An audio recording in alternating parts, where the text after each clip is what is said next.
12 items or less. The express lane. That's where they stick all the newbies like me. My name's Marcus. I just got hired here at Barnaby's as a cashier about a week ago. And places like this always hire seasonal help for the holidays, like now, being it's Christmas and all. I was hoping they'd keep me on after the holidays, but after what happened today, I don't know if I even want to go back. I just finished my training yesterday, and today was my first day going solo. I was excited, being this was my first job and all, and I couldn't wait. The day started out pretty good. I arrived to work early, like my dad always said to do. It makes a good impression, he said. I clocked in and got my till. Now, for those of you that don't know what that is, it's that little black box that holds all the money in the register. We have to get a fresh till at the beginning of our shift. By fresh, I mean $125 in coins and bills. I walked over to the register, opened the drawer, and put in my till, and closed it, announced that the register was open, and began to ring up customers. Now, Barnaby's is a very old store. We still have push-button cash registers. All the big-name stores have those UPC laser scan machines. Not us, though. We still have to hand key in the prices off of a sticker. We do have a conveyor belt system, though. It looks like some kind of torture device with sharp, jagged metal claws at the ends, like an escalator has, and the sensors that stop the belts only work when they want to. It was about 2 hours into my shift when a middle-aged lady wearing red pants and a green sweater with a white button-up shirt underneath and what appeared to be a strand of miniature Christmas lights around her neck like a necklace. It dangled almost down to the top of her pants, and she walked into my line. I greeted her with a hello, as we're trained to do. She put her items on the belt, I rang her up, and told her the price. Then it happened. She bent over, handing me the money, and her necklace hit the conveyor belt. It started moving fast. It caught her necklace and yanked her down, face first onto the belt, and dragged her into the metal claws. Oh, it happened so quick. She screamed as the claws tore open her face, blood spewing everywhere. She tried pulling herself free, but every time she did, the belt would pull her face back down into the claws. She was screaming, kicking, and thrashing her arms around. Luckily, Jim, the meat manager, was behind her. He was involved in an incident last year, but that's a different story. Anyway, he whipped out his box cutter and cut the woman's necklace, freeing her. She fell back into his arms. Her face was mangled. Her left cheek ripped completely off. Her left eye dangling out of its socket, blood pouring out of her face. I covered my mouth and forced the vomit back down my throat. There were pieces of flesh sticking out of the claws on the conveyor belt. There was blood everywhere, on the belt, the register, and the floor. Not to mention poor Jim, he was covered in blood as well. I was in shock. I have never seen anything like that before, only in horror movies, but this was real life. She started shaking and twitching, gasping for air. Then she just passed out. Her body went limp. I thought she was dead. Several people vomited as others fainted. Some were just standing there, videotaping on their phones. What the hell is wrong with these people? Someone must have called the cops, though. They showed up and shut the store down. The paramedics arrived and tended to the woman. They made sure she was still breathing, bandaged her up as best they could, and took her away. The cops took our statements and left. We were all sent home after that. I sat in my car for about 30 minutes, staring out the windshield, trying to pull myself together to be able to drive home. That was one crazy-ass day, but totally fun. I told my dad what happened, and he said that it was up to me if I go back or not. But then I thought about it, and after hearing Jim's story the other day, this could be a pretty cool place to work. I'm definitely going back. I can't wait to see what happens tomorrow. Merry Christmas. Spend $100 or more and get a free 20-pound or less turkey while supplies last. That was the promotion our store ran every Thanksgiving for the last 17 years. Well, for as long as I've been here, that is. But not this year. This year, we're not running a promotion. I really can't blame them after what happened last year. I'm getting ahead of myself. Let me tell you. First off, my name's Jim. I'm the meat manager here at Barnaby's. I saw it, the whole thing. It was 2 days before Thanksgiving. I was working the morning shift, like I always do. I'd say it was around 11 o'clock. We just received our truck, but unfortunately, the turkeys we ordered were out of stock from the warehouse. Ah, heck, this isn't good, I said to myself. I went to the case to see how many we actually had left, and all we had was one. One lone turkey. Hell. And then it happened. From the opposite ends of the aisle came two women. One, an older Asian woman, and two, a younger blonde, a Barbie wannabe. They both arrived at the turkey at the same time, and I told them that this was the last turkey we had. Their eyes widened with fear and shock as they both turned to the freezer case door. The Asian woman grabbed the door and flung it open, hitting Barbie in the face and knocking her back. Barbie screamed like some kind of demon, charged and grabbed the other by the hair, spinning her around and slamming her headfirst into the adjacent glass freezer case door, nearly missing a small child that stood with her mother in the aisle. She grabbed her kid and ran. Yeah, Barnaby's is so old, we still have actual glass freezer doors. Anyway, after a few seconds went by, the Asian woman crawled out of the case and turned. Pieces of glass were stuck in her face, arms, and her neck. She was bleeding like a pig. She pulled the rather large piece of glass from her neck, holding it in her hand, blood dripping. She tried covering the wound with her other hand, but blood was just gushing out from between her fingers. Oh, I swear I almost puked all over myself. But anyways, she screamed and charged Barbie as she was lifting the turkey out of the case. She drove that piece of glass directly into the Barbie's chest, knocking her back against the freezer case door. The blonde woman coughed up blood and spewed it right in the other's face as she screamed in pain. Then, in slow motion, they both fell to the floor, as well as the turkey, which rolled halfway down the aisle. Blood everywhere, and people screaming and running. One guy tried to jump over them but slipped in the blood and planted face first into an abandoned shopping cart. I'm sorry, but that shit was funny. He was okay though. He got up and staggered away. Now we're trained not to interfere with robbers and shoplifters and even fights such as this, so I just stood there. I guess one of the customers, who wasn't videotaping on their phones, or a manager or someone, called the cops. They showed up and closed the store down. The paramedics showed up and did their thing, as the employees, including myself, moved any customers up to the front for checkout. As I was walking back through the store to make sure there were no more customers, I saw paramedics covering the bodies with white sheets. They died, right there, in aisle 12. I saw the turkey still laying there on the floor, still frozen.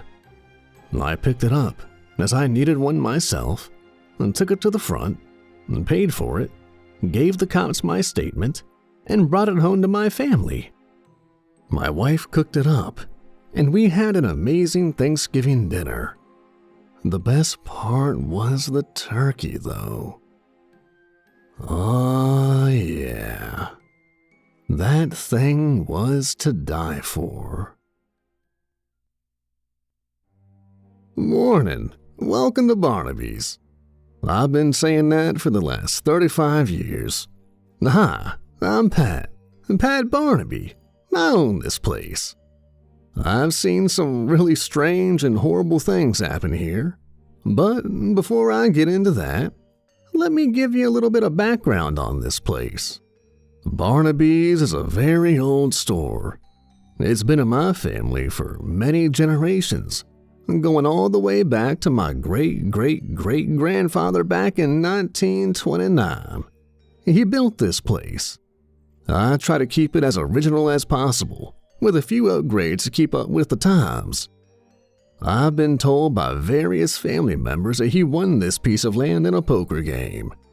They say he won it with aces and eights, the dead man's hand. Now, for those of you that don't know why they call it the dead man's hand, it's because that's the poker hand that frontier lawman Wild Bill Hickok was said to be holding when he was shot from behind and killed by Jack McCall. I don't know about the poker game story, but what I do know, through research, is that this piece of land was once occupied by Native Americans and used as a burial ground. Some say this land is even cursed. Hell, that would explain everything. I didn't really believe in such things, but I do now. I've asked all my employees, past and present, to write down any horrible events or strange occurrences they've witnessed in story form and turn them into me. I've got a couple so far, so I thought I'd write my own. This is why I started my research.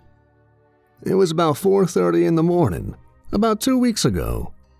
I was home in bed asleep, and I got a call from our alarm company. They said that the motion detectors at our store were going off. So, I got up, got dressed, and headed to the store. As soon as I pulled in, something felt off. I blew it off though and parked the car. I got out and immediately heard the sound of Indian war cries off in the distance.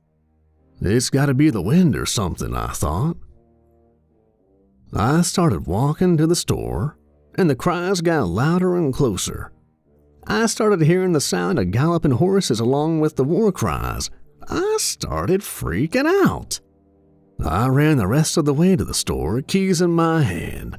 The sounds were right behind me now. I got to the door and put the key in the lock, and as soon as I did, the sound stopped. Dead silence. Just then, 2 police cars pulled up. The alarm company apparently called them as well. They went in the store and did a walkthrough to make sure no one was in there. I went in, turned off the alarm, then waited outside for them to finish. They came out about 20 minutes later, said everything was clear, and left. It was about 5:30 at this point, so I figured I might as well stay here, since the store opens at 7. No sense going home just to turn around and come back an hour later, right? So, I caught up on some paperwork, straightened up some displays, and opened the store at 7. Nothing really eventful happened that day. I got that uneasy feeling a couple of times, and I kept seeing out of the corner of my eyes what looked like Native Americans standing in the aisles, in the bathroom, and even at the registers. But that's it. So I left at around 1:30, got to my car, and saw something that chilled me to the bone. A rock, in the shape of an arrowhead, was sitting in my passenger seat. How the hell did that get there? I know my car was locked, but I was afraid to touch it, so I left it there. I drove home trying not to look at it, but I couldn't help myself. It's like it was calling me. So I got home and put it on my mantle over my fireplace. The next day, it was in my upstairs bathroom. The day after, my dining room. It showed up in a different room in the house every day since. I'm afraid to get rid of it, because I don't know what'll happen. And last night, I dreamt there was a Native American standing at the foot of my bed. And today, I woke up with that arrowhead sitting on my chest. Vendor at the back door, vendor at the back door. That's all I hear all day long. Well, at least from 7 till 1. Hi, I'm Stuart. I'm the DSD Receiver here at Barnaby's. I have been for the last 15 years. And for those of you that don't know what DSD stands for, it stands for Direct Store Delivery, which means I'm in charge of receiving all product that's delivered to the store by outside companies, such as Tastykake, Frito-Lay, Little Debbie, all the soda and bread companies, things like that. And also, any books and magazines you may see in the store. As you may already know, Barnaby's is a very old store. We ain't got computers, and every bill invoice I get is physically checked in and verified by me, signed off by me, then filed away in a large file cabinet in the office. We hold them for a year, then send them up to the main office. This place has a long history of weird and horrible events that happened there. Here's my story. It was January 2 years ago, a few days after New Year's. And it snowed the night before. Not bad, but bad enough. It was about 8:30 in the morning, I'd say. One of our bread vendors was pushing a bread rack down the ramp and out to his truck, and when he slipped and fell on the ice, slid down the ramp, bounced off the sidewall, and right into the path of an 18-wheeler Pepsi truck backing up to the deck for delivery. The driver tried to stop, but his wheels locked and his whole truck slid on the ice as well. It was too late. He screamed right before the truck ran him over. I've never heard anyone scream like that before. It still gives me nightmares.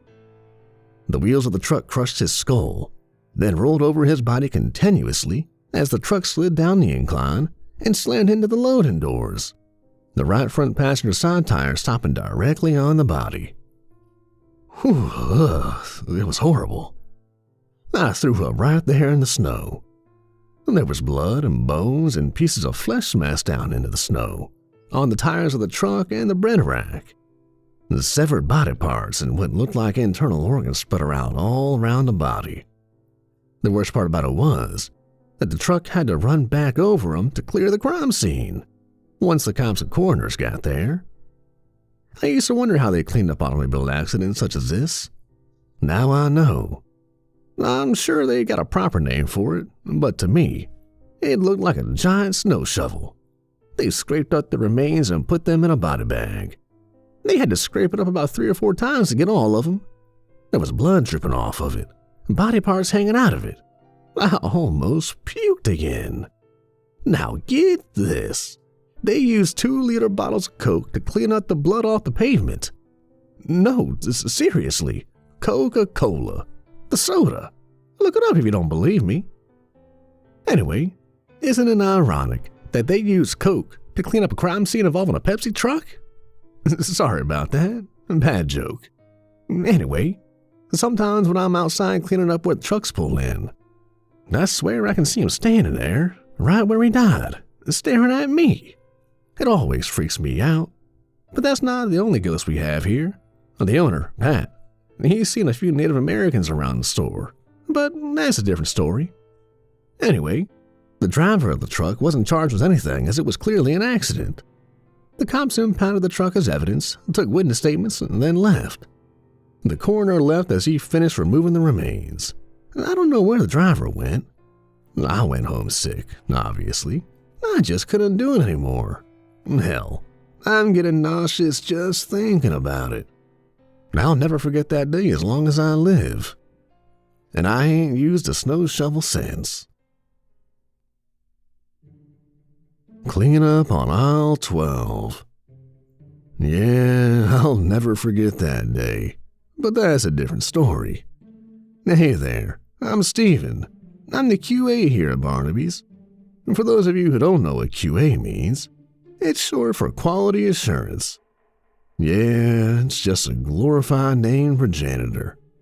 Now, you gotta understand that Barnaby's is a very old store.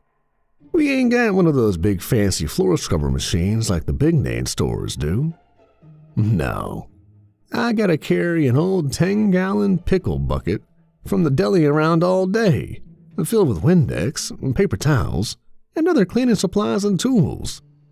Then fill the same bucket up with hot soapy water with one of those mop squeezing things, if I have to mop the floors. I don't really mind, though. It is easy money. Anyway, I've been here around 3 years now, and I love it. There ain't never a dull moment around this place. With all I've seen and the stories I've heard, hell, I can't wait to come to work.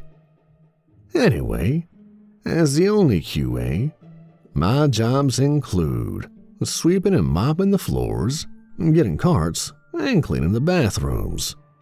Oh yeah, by the way, you people are nasty. I sure hope your bathrooms at home don't look like that. It's shameful. Anyway, another one of my jobs is taking out the trash. Speaking of trash, have I got a story to tell you? Have you noticed that one of my favorite words is anyway? So, anyway, just last week, about 10:30 in the morning, I just got done cleaning those nasty bathrooms and began to gather the trash. I went outside to check out the can out there, and it was full as usual. I noticed that I hadn't brought out any trash bags, so I went back in to get some. Also, bring out a cart to carry the bags in. When I came back out, I saw a large lawn and leaf bag sitting next to the trash can. I went over to it and tried to lift it into the cart. This thing was super heavy. Anyway, I saw my buddy Stuart, the DSD Receiver. Yeah, he was out having a smoke. He don't drink Coke anymore. Don't ask him why. So, I called him over to help lift it, and he agreed. And together, we tried. The first attempt, we moved it a little. We dug down deep and gave it everything we had. The next attempt, we lifted it up and off the ground, and then the bottom fell out. Now, I don't think anyone could ever be prepared for what we saw come out of that bag. Human body parts. Better yet, fresh human body parts. I'm not talking 1 or 2. I'm talking 30, 40, maybe more. There were arms, legs, hands, feet, skulls, different sizes, different colors and shapes. There was blood, pieces of bone, chunks of flesh, all covered by this white, gooey-looking stuff. The maggots were having a feast. And smell. Oh my God, did it smell. It was disgusting. The steward and I both threw up on the pile. I pulled out my cell phone and called 911. They said they'd send the coroner out. The steward heard the word coroner and went inside. He's still traumatized, but that's a different story. A forensic team showed up about 30 minutes later and took pictures, separated the body parts, and none of them matched. I watched the whole thing. It was cool as shit. The coroner showed up and put each body part in a separate evidence bag and numbered each one, loaded them in the van, and left. I counted them. The forensic team finished up, cleaned the crime scene, and left. By the way, there were 52 bags. Gives a whole new meaning to the words. 52 pickup. Fresh from the field. That's our slogan here in produce. Hi, I'm Zeke, short for Ezekiel. I'm the assistant produce manager here at Barnaby's. Yeah, I know. It sounds like an Amish name, right? Well, it is. I was raised Amish until my 16th birthday, when Rumspringa began, and when it was over, I decided to stay. And for those of you that don't know what Rumspringa is, it's a period of time in which Amish teenagers, usually between the ages of 14 to 21, depending on the community, are allowed to act like the English, normal people so to speak. They're allowed to ride in cars, listen to music, drink, smoke, have sex, anything the English can do, Then, on their 18th or 21st birthday, depending on the community, decide whether they want to live amongst the English for the rest of their lives or return to the Amish ways. Obviously, as I said, I chose to stay. And being that I was raised Amish and know a lot about farming, fruits and vegetables and things of that sort, this is the perfect job for me. And I love it. One thing though, Barnaby's is a very old store. We still get all our fruits and vegetables from local growers, and our customers seem to love it. Anyway, I like my job and the people here, but there's something off about this place. It scares the crap out of me sometimes. I've heard all the stories, the fight over a turkey, the Indian burial ground thing, the incident with the Pepsi truck. I love Pepsi. As a matter of fact, I'm gonna go get one right now. Hold on a second. Damn, all out of Pepsi. All I wanted was a Pepsi, just a Pepsi. Yeah, most of you won't get that reference, but it's okay though. Some of you will. Now, my jobs include ordering, price changes, setting up displays, anything the manager can do. Simply because when she's not here, someone's got to do it. All produce associates are responsible for filling the department, cleaning the shelves, baling cardboard, and making bales. Which leads me to my story. It was the end of March 2013, right before Easter. We were busy as hell, and people were buying everything. We were putting out product left and right, which created a lot of cardboard to be baled. In case you haven't noticed, I like to talk.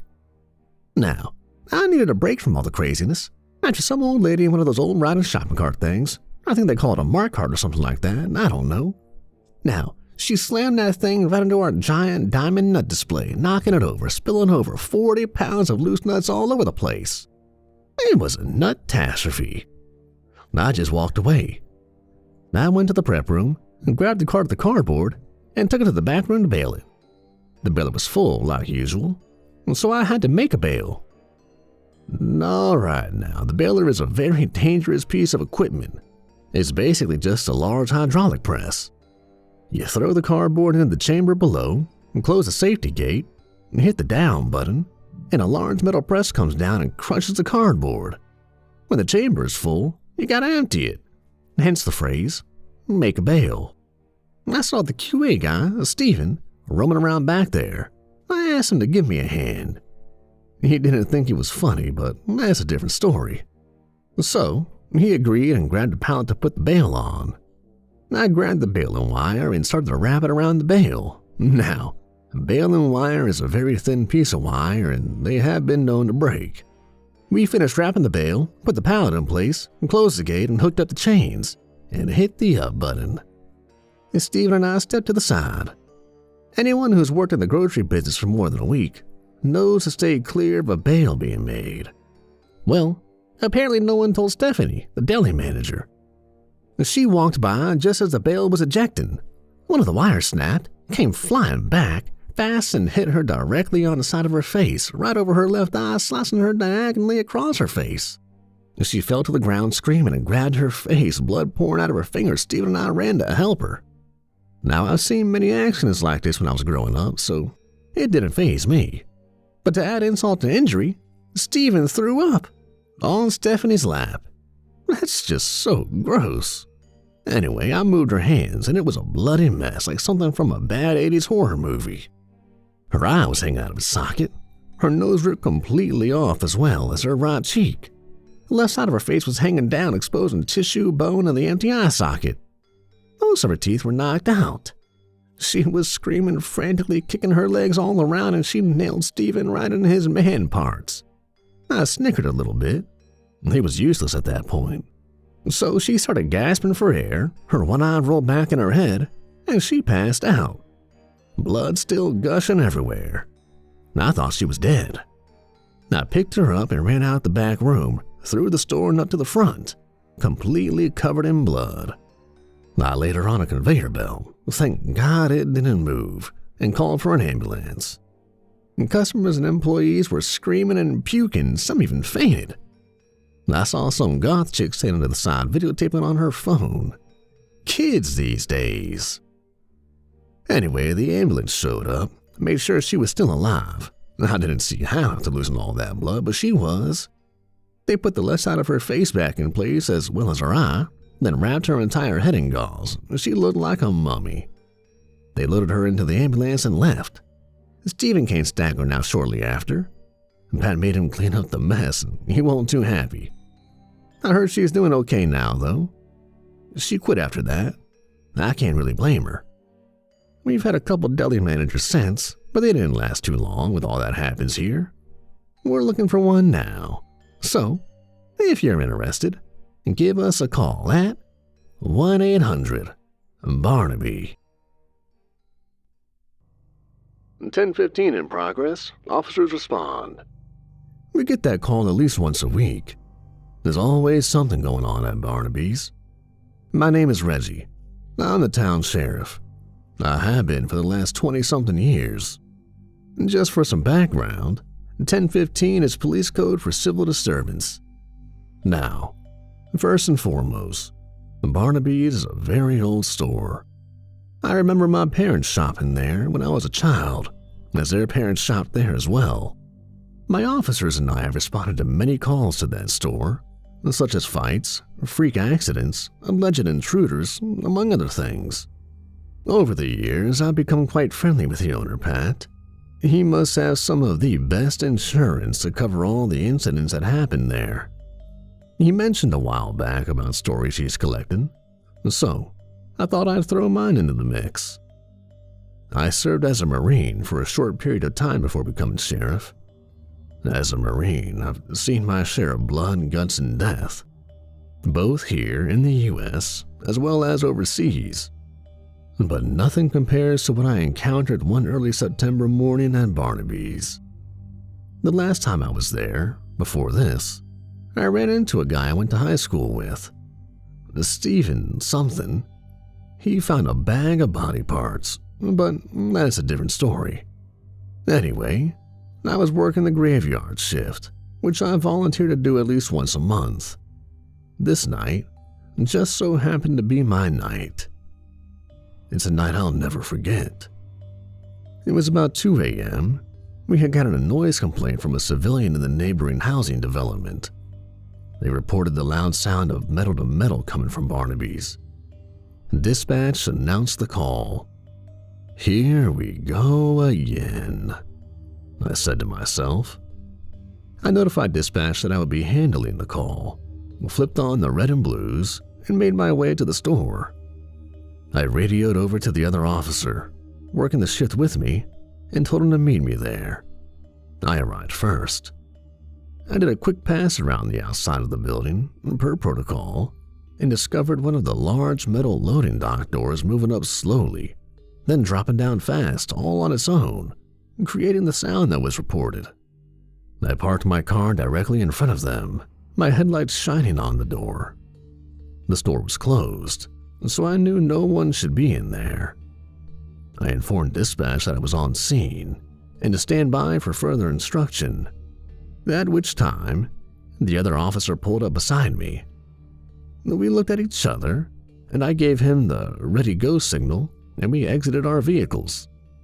The moment we did, we both heard the sound of tom-tom drums.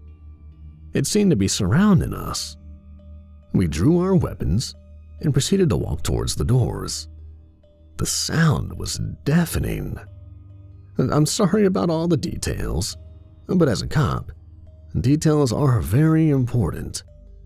Anyway, we were about 5 feet away from the slamming doors when I announced, "Sheriff's Department, come out with your hands up." No response. The drumming stopped. Apparently, this similar thing happened to Pat a few months back, but that's a different story. We reached the doors and decided that we would have to jump and roll into the back room while the bay door was going up, calculating it perfectly. I went first. I holstered my weapon. The door went up halfway. I jumped and rolled into the darkened back room, drawing my weapon once again. I motioned for the other officer to come in, a decision I would later regret. Unfortunately, he wasn't so lucky. The bay door went up about halfway, and the officer attempted his jump. Just as he landed on the concrete floor, The door slammed down with immense force, crushing his skull and his body underneath it. I knew he was dead. He left behind a wife and a 4-year-old boy. I had to tell his wife. Now, I immediately contacted dispatch through my shoulder mic and called in an officer down, in need of assistance. So, in complete darkness, I drew out my flashlight and flicked it on so I could see my surroundings. There was blood and brains splattered all over a stack of pallets, a pallet jack, and the bay door. I said a prayer, then turned and walked slowly through the back room, shining my flashlight left and right. A few times I could have sworn I saw something move above the coolers. And suddenly, a blood-curdling scream. The ground started to shake and every light came on, flickering and buzzing in random patterns. Pallets started flying through the air. Another scream. A phantom wind came and blew me hard against the back wall. Various sorts of debris and cardboard began flying through the air. Large pieces of machinery began levitating on their own.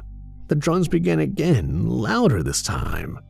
2-liter bottles of soda began levitating, then smashing forcefully to the ground, repeatedly.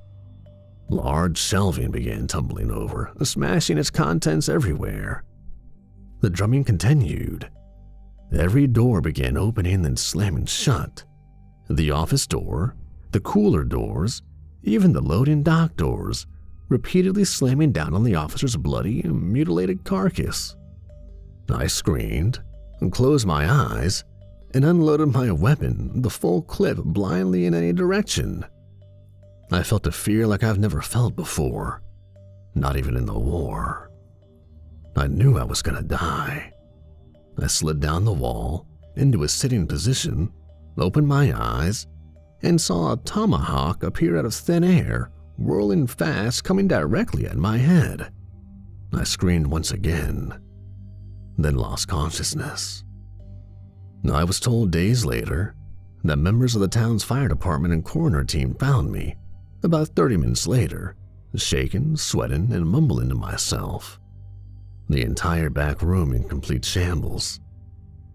I don't remember them finding me at all. The first thing I remember is waking up in a hospital bed, 2 days later.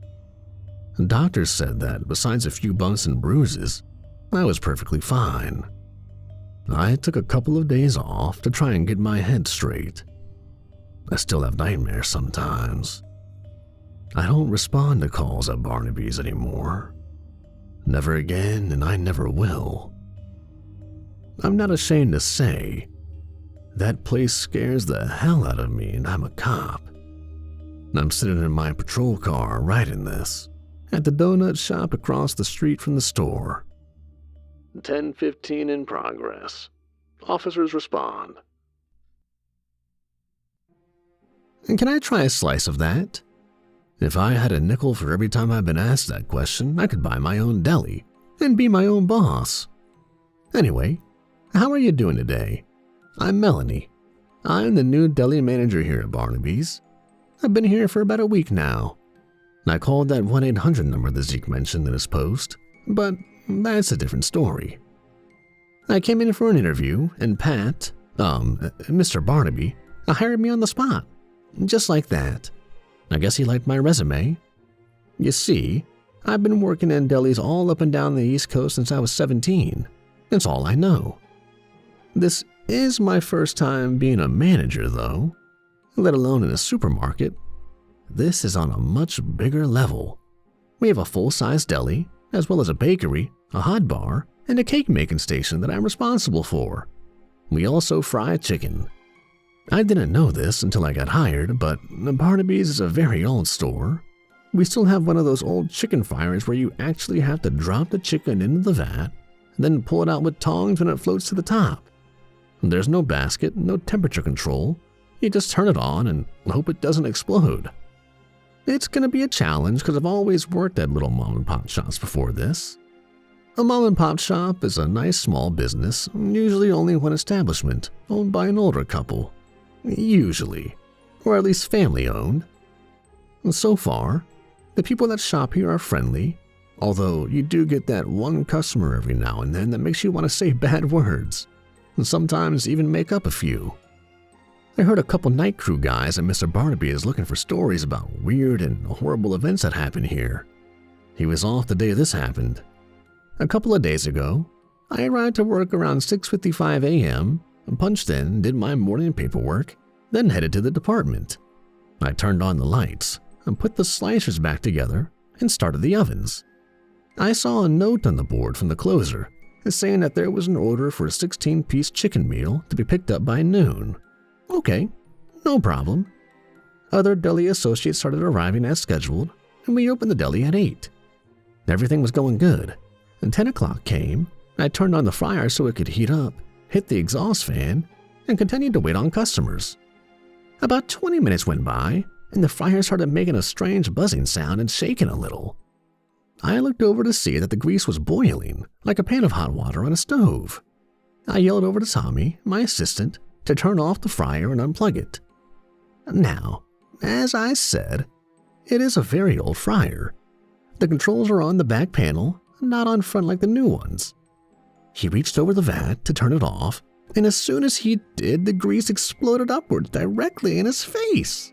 He screamed and grabbed himself, stepping backwards, knocking over an empty cooling rack and falling to the floor. I've never heard anyone scream like that before.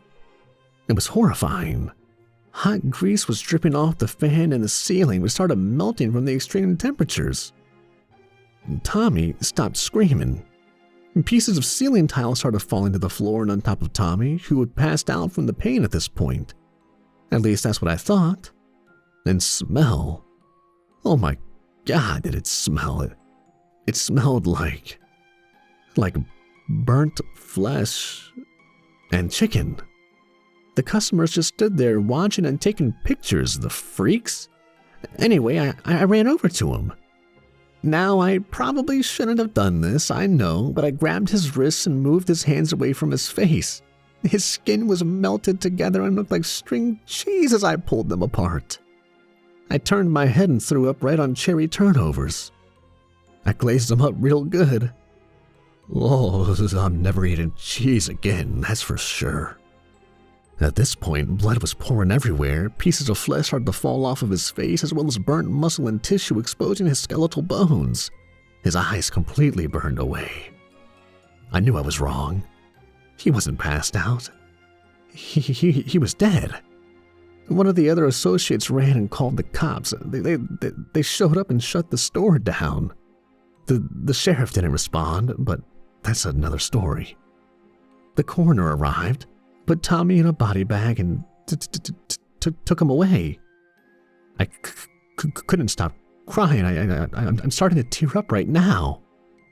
Oh, the deli's been shut down for the past 2 days while the forensic team processes the scene. They say it should be open again by tomorrow. I haven't been able to sleep the last couple of nights because of the nightmares. I called a therapist. I'm sitting in her waiting room right now writing this, waiting to be seen. Oh, yeah, but by the way, the customer that ordered their chicken meal, they called as we were all leaving. The order was canceled. You scream, I scream, we all scream for, well, you know the rest. Hey, what's up? I'm Tommy. No, not the same Tommy from the deli. That's a different story. A totally different Tommy. Anyway, I work ice cream here at Barnaby's. It's only part-time, but sometimes it's better than no time, am I right? And besides, I'm going to college to be a nurse. Yeah, that's right, a nurse. Don't judge. It's a noble profession. At least, that's what my mom tells me. So, I've been here about 1.5 years now. It's pretty cool. Get it? Cool? Ice cream? Never mind. I'm bad at telling jokes. I moved out to LA a few years back and tried my hand at stand-up. Yeah, I ended up doing sit down. Ah, forget it. I'm done. So, I was sitting at home the other night, bored out of my mind, searching Reddit. I came across all these stories set in a place called Barnaby's, an old grocery store. I got to thinking, hey, I work at a place called Barnaby's. I know a guy named Stuart and a guy named Steven. I remember when Zeke went running through the store with Stephanie. What? Mr. Barnaby's collecting stories? I didn't know anything about it. Nobody ever tells me anything. Check this out. I'll turn it into Boss Man tomorrow. It was last June, the dead of summer. Hot as hell. It was so hot that Satan called and wanted to borrow some of our heat. Yeah, I tried. All right. Anyway, it was about 9 o'clock in the morning. We just got our ice cream delivery. The steward unloaded it and put it in the ice cream box. That's what we call the freezer. The box. If you've been reading all these stories, like I have, then you obviously know that Barnaby's is a very old store. We still get our ice cream in pallet igloos. Now, for those of you that don't know what a pallet igloo is, it's a large blue insulated box that's mounted to the top of a pallet. Some have doors in them, others have those thick pieces of plastic hanging down. It helps to keep the ice cream frozen. It kind of resembles one of those porta potties like you would see at an outdoor rock concert. I love rock music. Nickelback rules. At this time, I grabbed a couple carts and started unloading the igloos. There were 3 of them. I unloaded the first one onto 2 separate carts and took them to the sales floor and worked them to the shelf. Now I put all my back stock away. That's all the freight that wouldn't fit on the shelf. We stored it in the ice cream box in case we need it later. I started unloading the second one. I got about halfway down and saw what looked like a little piece of ice in the back of the box. I didn't think much of it. It's a freezer, so there's gonna be ice, right? I removed the next layer of ice cream and discovered what I thought was ice was really a fingertip connected to a hand. What the hell? And curiosity took over, and I started flinging ice cream out of the box. Now, I like to think of myself as a pretty tough guy. I can handle anything. Nerves of steel and all that. But what I found in the back of that box, it made me scream like a little girl. It was a dead body. A frozen dead body. And better yet, a frozen, decapitated, and mutilated dead body. There were frozen arms, frozen legs, hands, feet, a head, all of it. All thrown into the back of the box.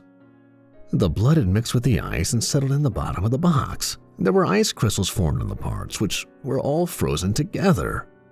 It looked like a sick game of Twister. It was horrifying. I just stood there, frozen in shock. No pun intended this time. I didn't even notice that Marcus had walked to the back room till he started vomiting all over the place, repeatedly, breaking me out of my trance. Thank God none of the customers saw it. These weirdos would have probably took selfies with the body, sickos. I ran into the break room and called 911 from the payphone. Old store, remember? Marcus went to the bathroom to clean himself up. The cops, the coroners, and the forensic team all showed up. It looked like a scene out of CSI Miami. I love that show. The cops took our statements, while the forensic team used little space heaters from Mile 9 and a handheld hammer and chisel to break apart the pieces. As the ice started melting, the pieces started falling out of the box, half frozen, bloody water spilling all over the floor, mixing with the melted ice cream. Our QA guy Steven had one hell of a mess to clean up. Out of nowhere, the head fell out of the box and almost rolled through the double doors onto the sales floor. I yelled, "Heads up!" Oh, sorry, I just can't help myself. Anyway, the forensic team finished thawing out the pieces and arranged them accordingly on the backroom floor. They were all there. The skin was all clammy and wrinkled. The meat hanging out of them looked like soggy ground beef. I got the sudden craving for a hamburger. The smell was immense. It smelled like Satan's butt crack. And to be honest, this is what made me decide to become a nurse. because after the initial shock, this was quite interesting. The coroner put them in bags, loaded up the truck and left. The forensic team left as well. The cops took the igloo as evidence. They had to open one of the loading dock doors and load it into a flatbed tow truck. It fell over twice. Aw, crap, it's that late already. I gotta go. I'm late for class. See ya. Back in the late 70s, my parents and I moved into a neighborhood in a town 3 states away from the state we lived in before. I was about 12 at the time. Our new house was a big 2-story 3-bedroom home, much larger than our previous one. The neighborhood was small, but that backyard was huge, plenty of room to play in. A few days after moving in, our new neighbors, the Robinsons, as well as their daughter Tanya, stopped by to say hello, welcomed us to the neighborhood, and informed my parents about a situation that has been occurring throughout the town. Tanya and I were sent upstairs as this was adult talk and not to be heard by kids. But of course, we secretly sat at the top of the stairs, listening, as all children do. What they told my parents was that there have been multiple children that have went missing over the past few years. Law officials are baffled by the situation, and they told my parents to keep a close eye on their son, me, just like they do their daughter. Now, let me tell you about Tanya. Tanya was a unique kid, a year younger than me. She was quiet, slightly introverted, a little off, and totally infatuated with flowers. She had a giant flower bed in the Robinsons' backyard. It was full of all kinds of big, beautiful flowers. Occasionally, well, actually, quite often, I would see her out of my bedroom window as I was rocking out to the latest Kiss album. She'd be playing Duck Duck Goose and other childhood games around the flower bed with some of the neighboring kids. Well, I assumed they were from the neighborhood, as I didn't get out much. It was never the same kids twice, though. The funny thing about it was, after every time she had friends over, I would see her through the bedroom window late at night, tending to her flowers, singing songs, and dancing around the flower bed. I chalked it up to her uniqueness at first, but then I started to notice that every morning after the visits, the flower bed got a little bigger, and soon after, another big beautiful flower appeared. I started to avoid Tanya at that point. This went on for about 1.5 years, until her flower bed practically consumed the whole backyard. I wanted to tell my parents, but I had no proof, and Tanya freaked me out a lot. Then, one day, the Robinsons and Tanya disappeared and vanished. They left behind their car, all their belongings, and even the flower bed. The house sat vacant for a couple of years after that. All of Tanya's big, beautiful flowers survived for a couple of months, then died altogether. I felt kinda bad. I watered them a couple times, but I really didn't know how to care for them. Still don't. Anyway, I guess the town took ownership of the property eventually, because one day I came home from school and saw a moving truck, several police cars, and a pool installation vehicle in the driveway. Apparently, someone bought the house and planned to put a pool in where the flower bed was. A couple of days later, newspaper articles revealed that the pool company began digging up the flower bed and discovered the skeletal remains of an adult male, an adult female, and over 50 remains of small children buried beneath the flower bed.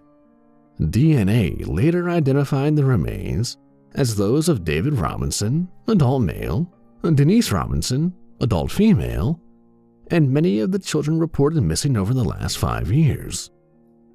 Tanya was never found, nor was she ever seen again. Well, my last statement isn't exactly true. Hello, My name is Donovan Mitchell. I'm a longtime customer here at Barnaby's. I've been shopping here for years. And let me tell you, as you may have heard already once or twice, Barnaby's is a very old store.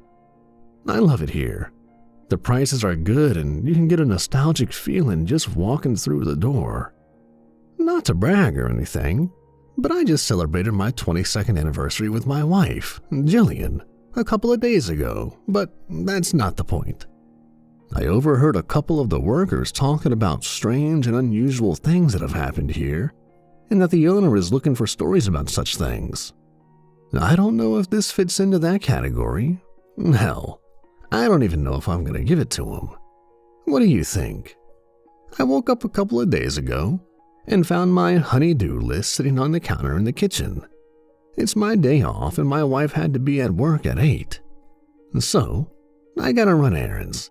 And, of course, for those of you that don't know what a honey-do list is, it's a list, usually given to the man by his wife, his girlfriend, or a significant other, whatever the case may be, of certain things that need to be completed that day. I got my list and drank my coffee, and drank some more coffee, then decided to get started. And the list wasn't that big, it shouldn't take me long, maybe an hour or two. I'd still have plenty of time to catch the highlights of the Eagles game last night. I changed the light bulb on the porch, mailed Aunt Betty's birthday present, and unclogged the drain in the bathroom. For as much hair as I pulled out of that drain, my wife should be bald by now. I completed my list, except for one thing, and pick up a few things from the grocery store. I thought, what better place to go to than Barnaby's? So I hopped in the car and headed over there. With my list in hand, I started to gather the items, eggs, bread, milk, among other things. I couldn't get the lunch meat though, because the deli was closed due to an incident that happened yesterday, but that's a different story. Now, being that my anniversary was the next day, I decided to pick up a vase of roses while I was shopping, instead of going to the florist and paying some astronomical price. I figured I'd go over there real quick, and get what I need, and pay for my stuff, and be home in time to catch those highlights. So, I went to the floral section, found the roses, and was standing there deciding which one to choose. When out of the blue, I heard a small female voice from behind me say, "Welcome to Barnaby's. I'm new here. How may I help you?" I turned around to see a middle-aged woman, about 5'3", a little on the chubby side, long black hair and glasses. She looked vaguely familiar. It didn't hit me until I looked at her name tag. It read, Tanya. We cannot be held responsible for damages caused by shopping carts. That's what the sign says above the cart corral in the middle of the parking lot. Oh, I love that sign. That means I can hit stuff with the shopping carts. No, I'm just kidding. I would never do anything like that. Hi, I'm Jimmy. Nice to meet you. I'm the cart getter here at Barnaby's. There's a real name for my job, but I can't remember it. Anyway, I live in a beat-up mobile home in a trailer park not far from here, but that's not important. I've been at Barnaby's about 3 years now, doing the same thing every single day that I work. I don't mind though. I get to meet all kinds of interesting people and hear all kinds of interesting stories. Most people are nice, but sometimes you get the occasional butthead. Anyway, I found all kinds of cool stuff that people leave behind in the shopping carts. Wallets, purses, pacifiers, shoes, umbrellas. Hell, one time, someone even left their kid in a cart. How in the hell do you forget your kid? They came back a few minutes later and picked up the kid like it was no big deal. I don't understand people at all. They gave me $5 though for watching the little guy. Don't tell Mr. Barnaby because we're not allowed to accept tips. Anyway, all the important stuff I always turn into the office. But the little stuff I take home with me. I've got a huge collection in a big box in my closet, but that's not important. I'm sure I'm not the first to tell you. Barnaby's is a very old store. Our shopping carts are still made of plastic, not metal like the new ones. They're all cracked and missing pieces. Somebody's gonna hurt themselves one day. Now, I'm a huge animal lover. I love all animals, dogs, cats, fish, birds, etc. I'm not too big on bugs though, but not too many people are. I volunteer at least 20 hours a week at the local ASPCA, which stands for the American Society for the Prevention of Cruelty to Animals. It's an organization that helps neglected, mistreated, and abused animals and has for over 150 years. Mr. Barnaby says he's looking for stories about horrible and weird events that happen here. Well, this isn't weird or freaky or anything, just horrible. It was last summer, the day after Tommy found that dead body in that ice cream thingy, but that's a different story. It was really hot that day. Now, I always keep a bottle of water in my back pocket to drink, so I don't get dehydrated and pass out. It was about 3 p.m., the end of my shift. I was gathering my last run of carts when I saw a group of people standing over by the old beat-up Chevy. And there was an older woman on her cell phone, a big burly trucker guy, and a young couple standing there looking inside the car. The woman was obviously upset, as she was yelling at the person on the other end of the call, and then hung up. I went over to see what was going on, the curious guy that I am.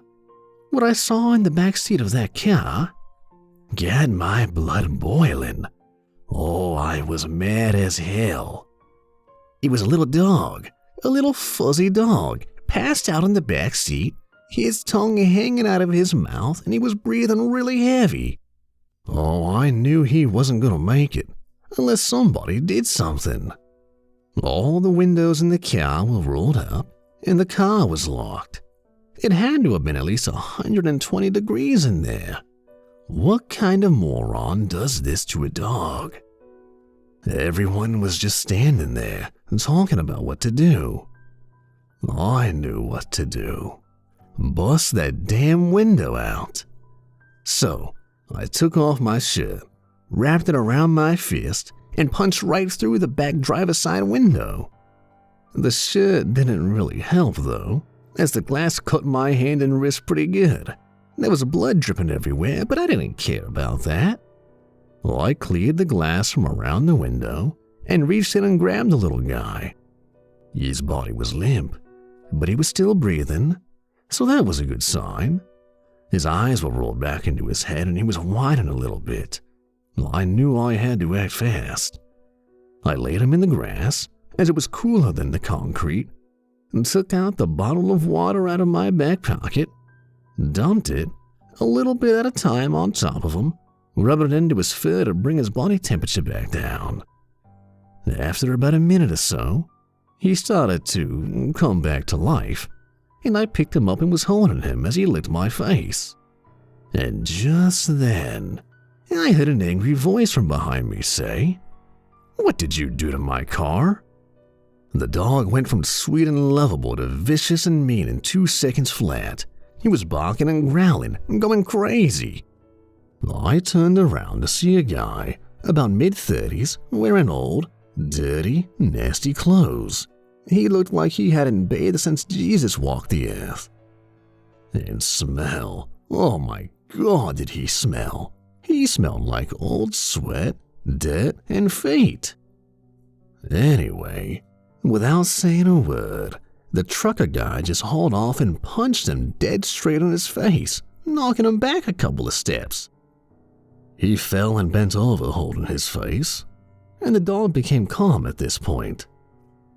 As the guy stood up, I could see that his nose was completely broken. There was blood pouring out all over his mouth, his chin, and his clothes.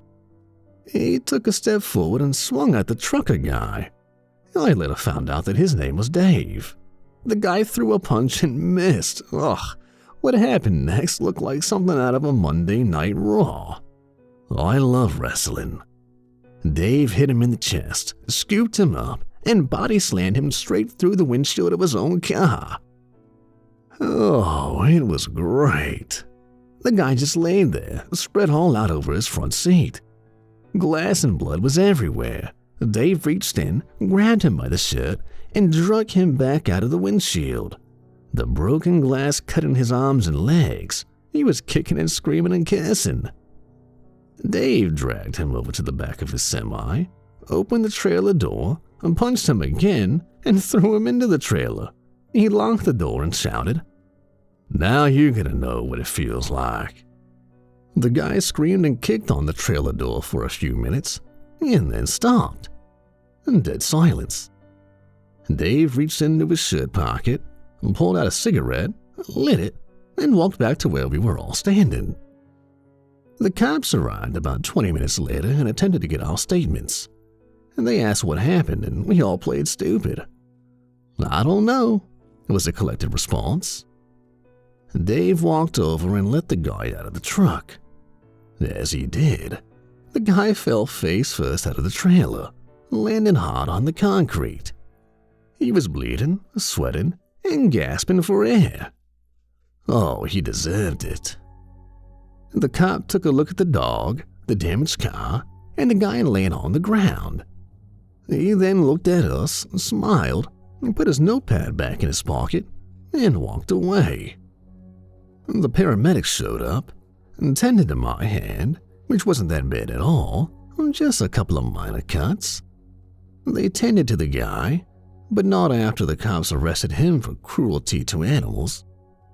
They put him in the back of the ambulance, and they accidentally, on purpose, hit his head a couple of times on the top door frame. That was hilarious. Anyway, they loaded him up and left. The cops left as well. Dave shook my hand, then hopped in his truck and rolled on. The lady and the couple got in their cars and left as well. I was left standing there holding the dog. Since it was the end of my shift, I carried the little guy inside, punched out for the day, and took him home with me. I introduced him to my other dog, Roscoe, but that's a totally different story. I decided to name him Ennis. Get it? Roscoe and Ennis, Dukes of Hazzard. Oh, never mind, it's an old TV show. They seem to get along just fine, though. They just hang out and play in the yard. The cop from that day came by the store a couple of weeks later. He said that the guy was found guilty of intentional animal cruelty, fined $5,000, and is now serving 3 years in prison. Serves him right. His car still sits in the parking lot.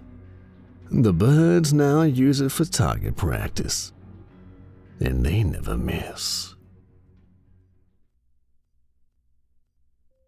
Thank you for stealing at Barnaby's. That's what I tell all the shoplifters I catch, as cops are putting them in their cars and taking them down to the station. You see, if they didn't try and steal stuff, I wouldn't have a job. So it's kind of like job security for me. Anyway, hi there, I'm Winston. I'm the LP guy here at Barnaby's. Yeah, for those of you who don't know what LP stands for, well, unless you've been living under a rock your whole life, you already know what it stands for. But I'm gonna tell you anyway. It stands for loss prevention, which means I keep an eye out for employee theft, customer theft, fraudulent coupons, overbilled invoices, and things like that. Anything that would cause Barnaby's to lose money in any way, shape, or form. Barnaby's is so old that we don't even have one of those 24-hour DVR recording systems like the big-name stores do. We still record everything on VHS tapes using an old VCR system. We've got to change the tapes every 8 hours and hope nothing happens during the time that we're changing them. We have a few cameras throughout the store, actually 14 in total. One on each register, one in the cash office, one down the HBC aisle, that's the health and beauty care aisle, by the way, one on every exit door, and 2 in the parking lot, and one in my surveillance room. The cops always come by and review the tapes whenever something happens. Yeah, they've been here a lot. They came by a few days after Jimmy saved that dog from dying in that car last summer. My tapes helped to convict that guy, but that's a different story. I've been here about 35 years now. Yeah, I'm that old. I thought I'd seen it all, but I was wrong. Now, I know that Pat is collecting stories about weird and horrible things that have happened here, but this is more strange than anything. I still can't figure this one out. This happened about 15 years ago and hasn't happened since, thank God. It was way before Pat even took ownership of this place. Back then, it was owned by his father, David. He was a really cool guy, strict but fair. He taught Pat everything that he knows about the business. I remember Pat when he was just a little kid. He would come into the store with his dad and I'd take them up in my watchtower. That's what I like to call my surveillance room. Yeah, I'm a huge Jimi Hendrix fan. Actually, it is a Bob Dylan song, but Jimmy did it better. Just my opinion. Anyway, that's probably way before y'all's time. We'd sit up there and just watch people shop. And now, he owns the place. Oh, wow, I've gotten way off track here. That's what happens when you get old. Okay, the story, right. Here we go. It was mid-afternoon on a Thursday, and I remember it like it was yesterday. I was in my watchtower looking out the window at all the shoppers.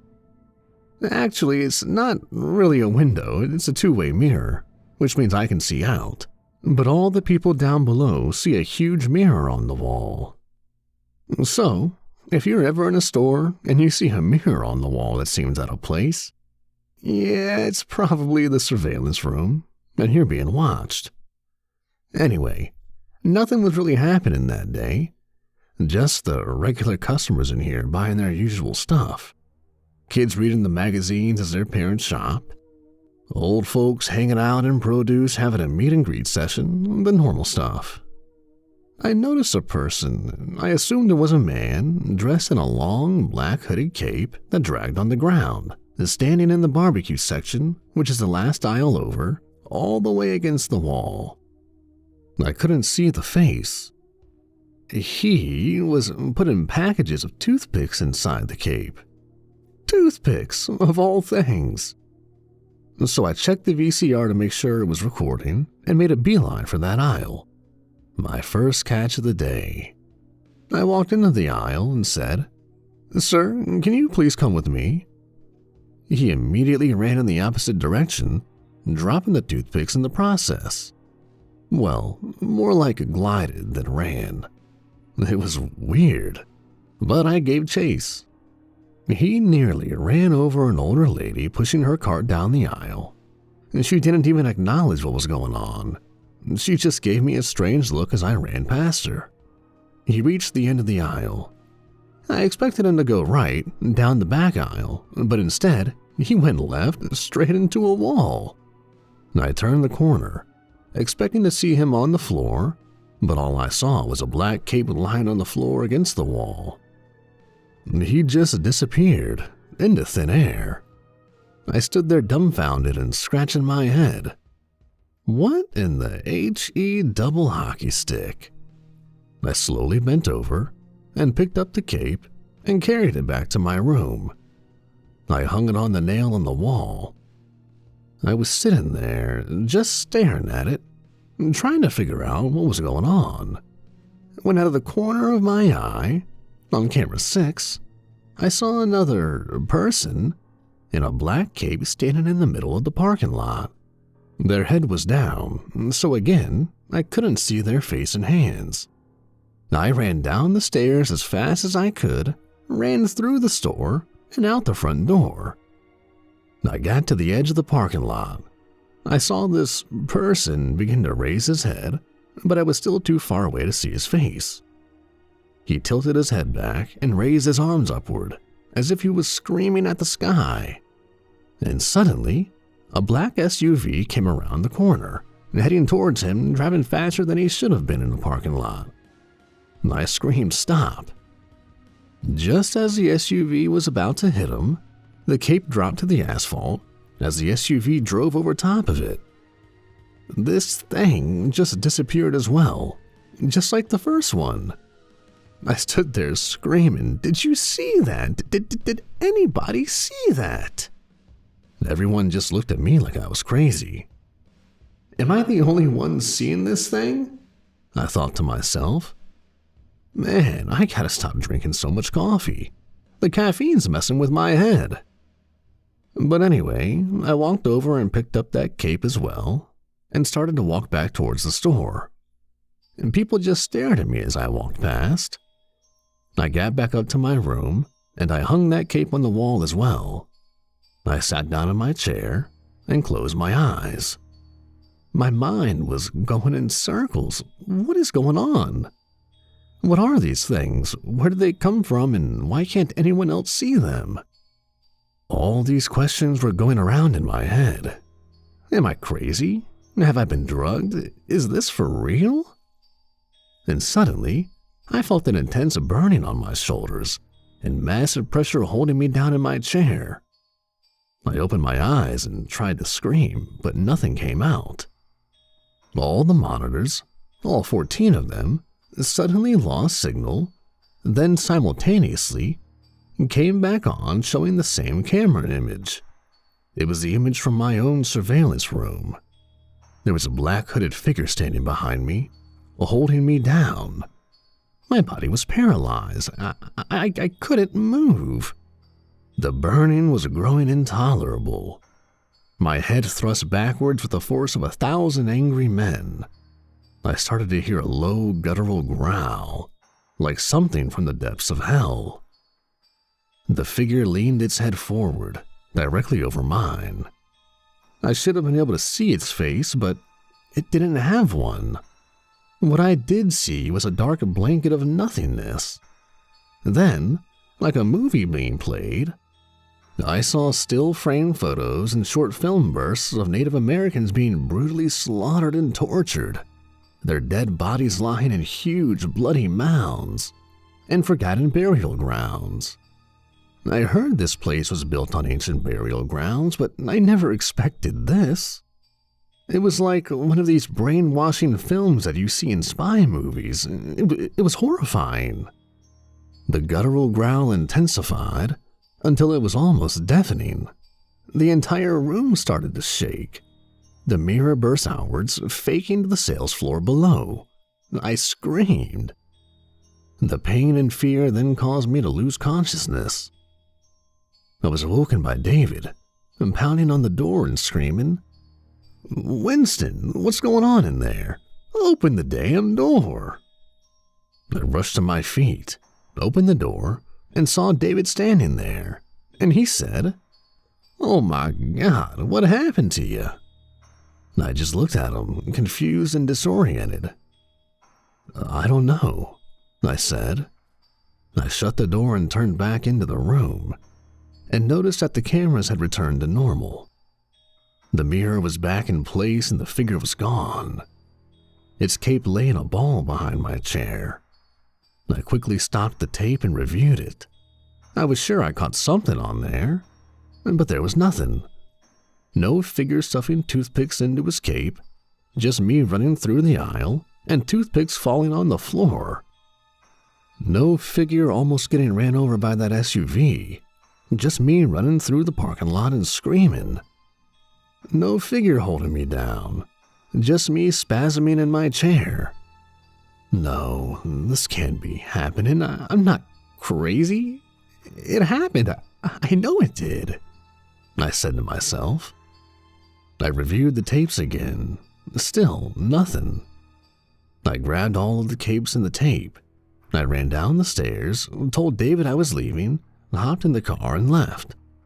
I needed to get out of there, fast, for my own sanity.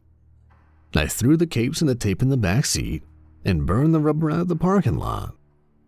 I drove around aimlessly for about an hour trying to clear my head.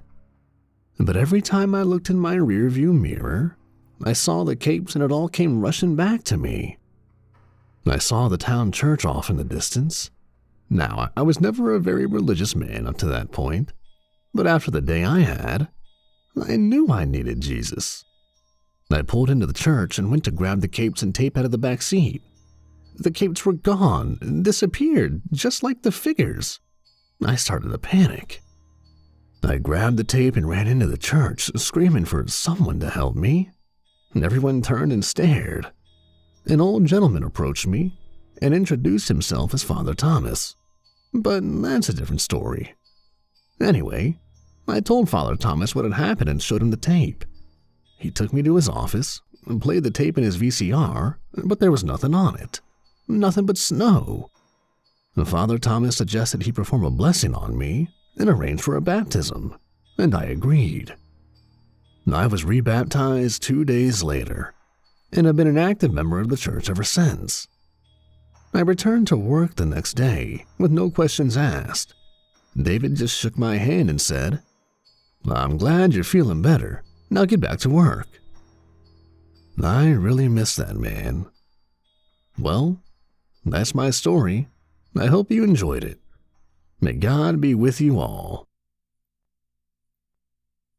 There ain't no high like rock and roll. Yeah, I love that song. Helix did it back in '83. They're a Canadian band. It's off their No Rest for the Wicked album, in case you want to check it out. Anyway, that's my motto. I don't need all that other crap to get high. No way. Just give me a Fender guitar, a Marshall stack, and hit an open chord and I'm there. Anyways, hi. My name's Ricky. Ricky Blaze. Well, that's my stage name. My real name is Richard Bellington. But that don't sound too rock and rollish now, does it?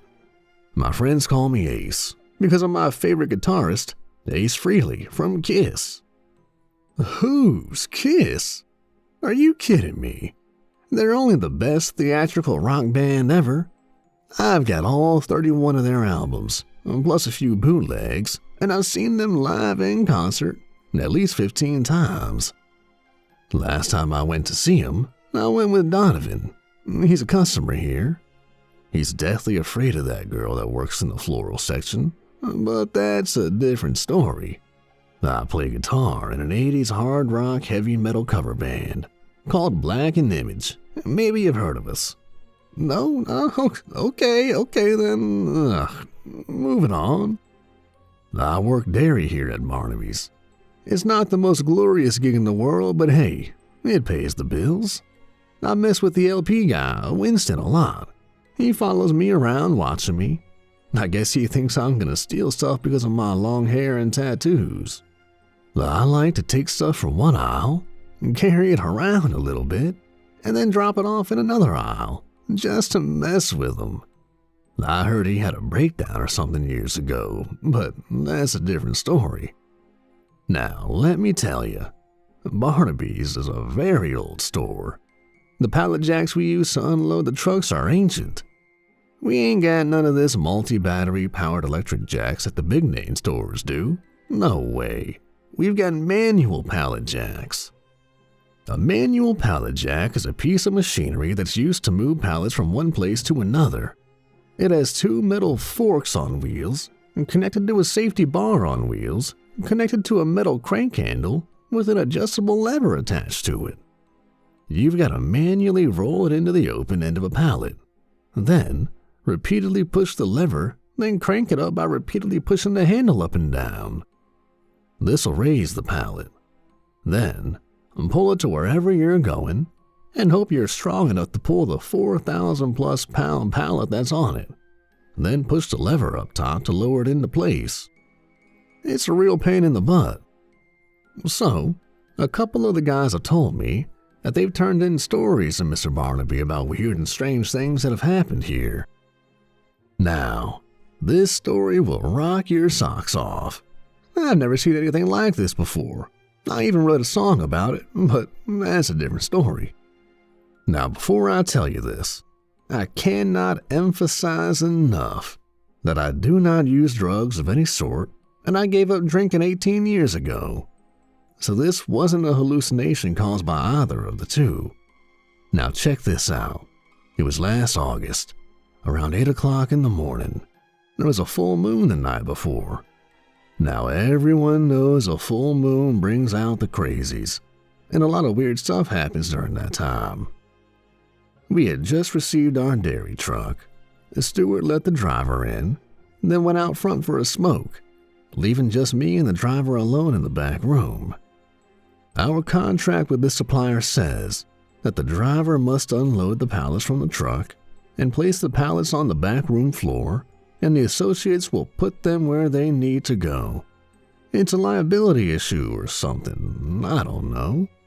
So he opened up the roll-up door to the truck, and immediately we heard a low squeaking noise coming from inside. I thought it was the refrigeration unit going bad, but I was way wrong. The driver and I put the large metal plank across the opening between the loading dock floor and the back of the truck. The driver then started to unload the pallets. After each pallet, the squeaking noise got louder. 4 pallets of freight and 3 pallets of milk later, the noise was almost deafening. All that remained at that point was a pallet full of eggs. The driver took the jack into the truck, went under the pallet, jacked it up, and started to unload it from the truck. Apparently, he didn't have the pallet jacked up high enough because it hit the metal plank, causing it to shift and fall down into the opening. The front wheel of the pallet jack then fell into the opening as well. Momentum took over, causing the pallet to fall forward, and the safety bar gave way, and the pallet came crushing down on the driver, who fell backwards, slamming his head hard on the concrete floor. Ooh, blood and brains were pouring out the back of his head as the massive weight of the pallet lay upon him. I knew he was dead. Anyway, I was standing over by the baler when it happened. Tommy and Zeke had just got done making a bale, so the baler was empty. I don't mess with that thing unless I absolutely have to. I heard about what happened to Stephanie, but that's a different story. Now brace yourself, because what happened next is something that nightmares are made of. As the pallet of eggs came crushing down on the driver, the eggs obviously broke. You would have expected egg whites and yolks to come pouring out of the boxes, but no. It was blood. Lots of it. The squeaking noise was at a fever pitch, and suddenly, the boxes started to shake. A scratching noise was heard as well. The boxes began to rip open, and these things came flying and crawling out. Dead ones fell out and just laid there on the floor until these things started to eat their bodies. Oh, so gross. Now let me tell you about these things. They were like little chicks. But they weren't normal little chicks. No, they were a half bat, half chick, like a vampire chick. I dated a goth chick once. It's kind of the same thing. Well, not really. Never mind about that. Anyway, they just kept coming. They were everywhere. There had to be at least 100 of them. They had little chick bodies with little bat wings, a chicken head with a bat face and a beak. These things were cool looking, but mean as hell. I jumped in the baler and closed the safety gate, afraid for my life, as some of them attacked the truck driver's dead carcass, while others completely annihilated the back room. They ripped at the driver's flesh. They tore apart his arms, his neck, and his face, pulling the skin and tissue straight off the bone and eating it. They gouged out his eyes with their beaks and ate them too, like an eyeball meatball. Blood was everywhere, and it was horrifying. Through the safety gate, I saw them finish off the driver until there was nothing left but skeletal remains. Meanwhile, the others were tearing open bags of sugar, boxes of cereal, and cases of water, among other things, creating a huge mess all over the backroom floor. I pulled out my phone and called 911. I didn't really know how to explain what was going on, so I just told them there was an accident and to send out the cops, the coroner, and animal control. I hung up on them just in time to see one of these things fly into a 2-liter bottle of Coke. His beak penetrated the bottle, and the pressure blew him and the soda straight across the back room, slamming into the bay doors. Now that was hilarious. I had to hold back the laughter so they wouldn't find me hiding. The little guy was okay though. He got up, shook it off, and went back to eating stuff. The cops and animal control showed up about 10 minutes later, sirens blaring. I guess the sirens hurt their ears because they all stopped at the same time. They let out a blood-curdling squeak in unison. Some ran for the small opening between the fallen pallet and the bay door, trying to escape through the field behind the store, and others ran through the double doors onto the sales floor. Horrific screams of terror could be heard soon after. I opened the safety gate and climbed out of the baler. I ran to the bay door and saw these things running in a pack through the field and heading toward the neighborhood housing development. There was nothing I could do. I then turned around and headed for the sales floor. The screams were getting louder and more intense. I walked through the doors, turned the corner, and saw what I can only describe as the attack scene from The Birds, that old Alfred Hitchcock film. Vertigo, Psycho, Rear Window, nothing? Never mind. Anyway, a group of these things were attacking the customers and eating their flesh, just like the truck driver. And people were running and screaming, jumping over the dead bodies as these things tore at their hair and clothes until they succumbed to their attack and fell to the death. I hid behind a huge Velveeta cheese display so they couldn't see me. Suddenly, multiple gunshots could be heard, and many large metal canisters came flying through the front of the store, smashing into walls, displays, and the floor, releasing what I assumed was tranquilizer gas into the air. I began to cough violently and soon passed out. I woke up about half an hour later in the back of an ambulance. The doors were wide open, and from my point of view, I could see multiple ambulances and coroner vehicles. EMTs and coroner personnel were loading dead bodies into the back of them. Animal control personnel were pushing huge boxes that read "hazardous waste" on the side. They loaded it into the back of a flatbed truck, then left. The ambulances and coroners left as well. The cops came and took my statement, and they left too. I was released from the ambulance, as there was nothing physically wrong with me. I stood there in the parking lot with the other survivors, some employees, some customers, and people were crying, shaking, and talking about what had just happened. I was just glad to be alive. For some strange reason, the cops didn't shut down the store this time. They told Pat it was safe to go back to work, and that was odd. But Pat did shut down the store for a little while, though.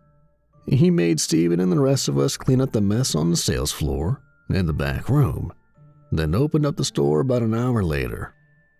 By this time, it was 12:30, and I was getting hungry, so I decided to take my lunch. After all that, you wouldn't think I'd be hungry, but I've got a stomach of steel. I watched too many horror movies for stuff like that to affect me. Anyway, I went into the cooler and grabbed my lunch bag. Ironically, my girlfriend made me a chicken salad sandwich with some chips. I know, right? I sat down at the break room table and started to eat.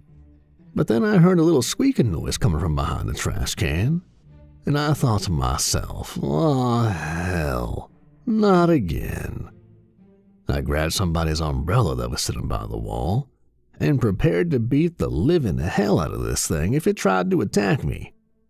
I gently moved the trash can away to find a little chick, a normal chick, just sitting there, shaking and chirping like it was scared.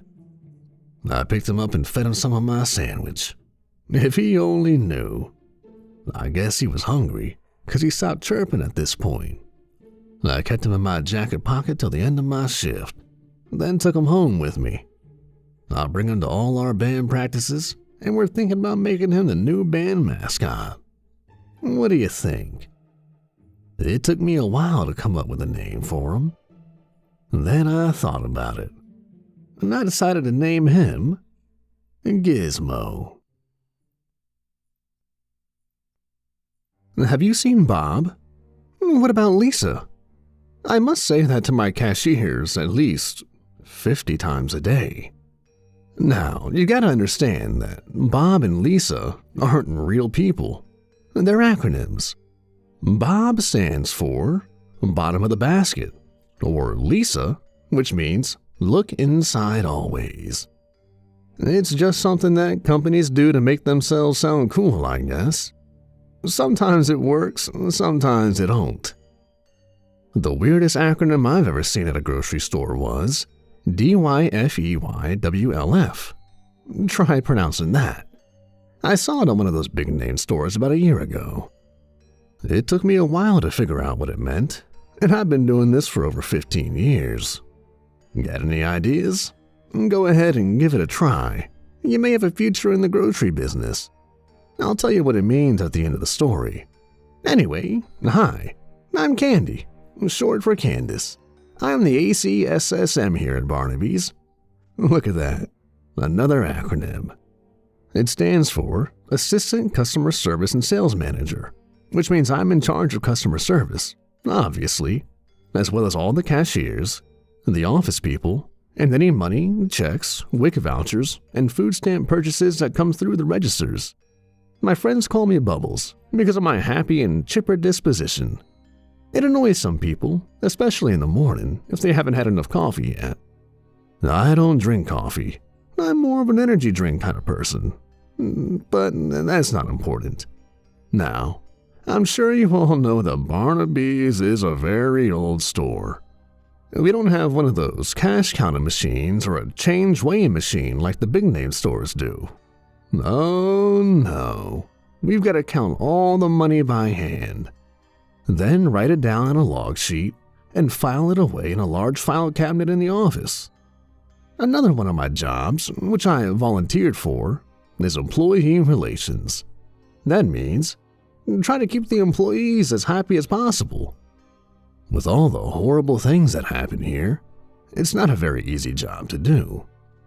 We offer a 10% discount on all employee purchases, except tobacco and alcohol. We offer free coffee and have casual Friday every week, among other things. Most of the employees like wearing their own clothes to work, instead of this boring uniform. However, some customers have complained about all those ugly heavy metal t-shirts that Ricky wears every week, but that's a different story. Oh, hold on, the phone's ringing.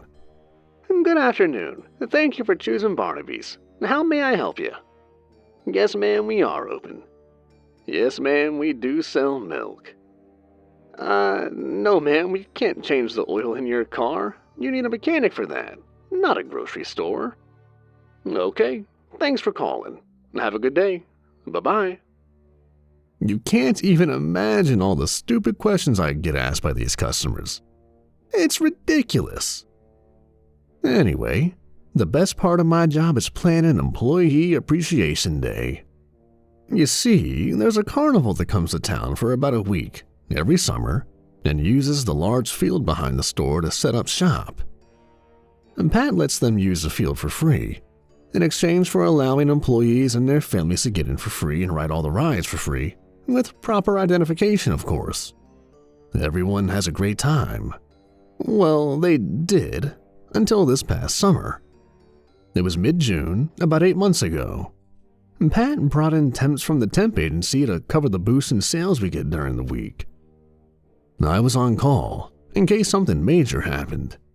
It was a bright, sunny day, not a cloud in the sky.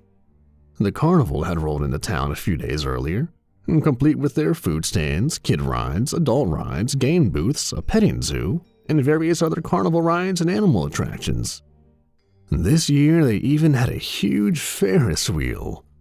This thing must have been about 400 feet tall. It was monstrous. I've never seen one that big. It was about 2 in the afternoon and everything was going great. People were smiling, laughing, and having a good time.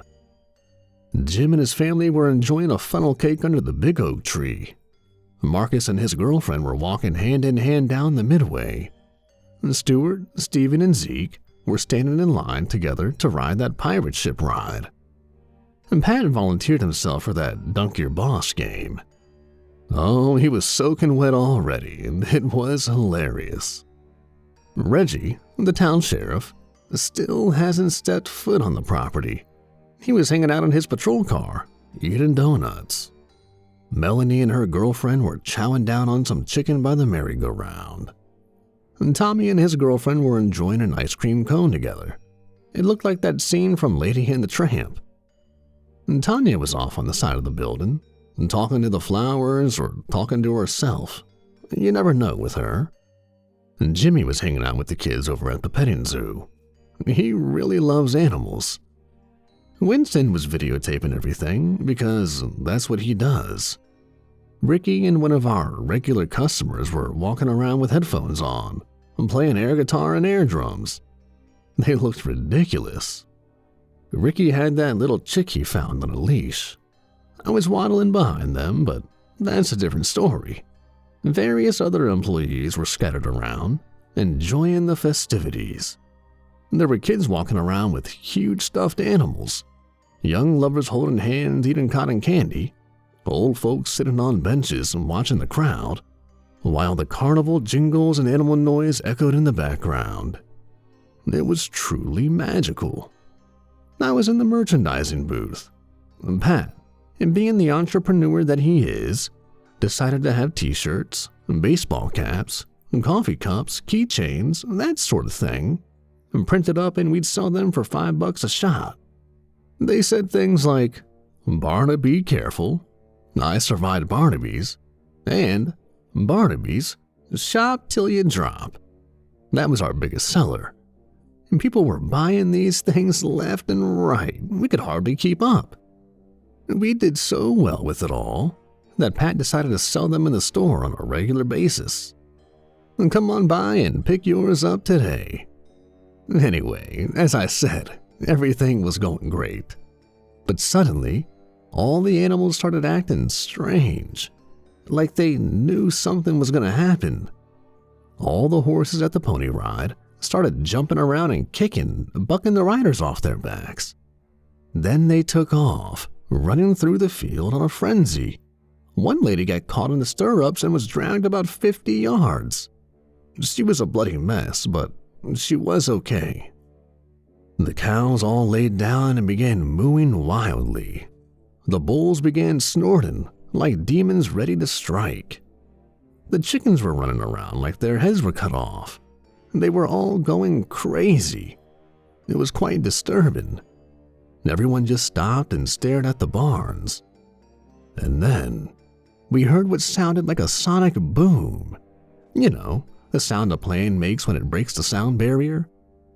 The vibration from the ground was so intense that it shook the ground violently and causing several people to fall, and several tents and other small buildings collapsing as well, crushing the people inside. The sky turned dark gray as the wind picked up drastically, growing more intense with every passing moment. Dust and debris were flying everywhere. The carnival workers tried desperately to stop the rides and remove the riders. The on-the-ground riders were somewhat successful, only a few injuries there. But the off-the-ground riders weren't so lucky.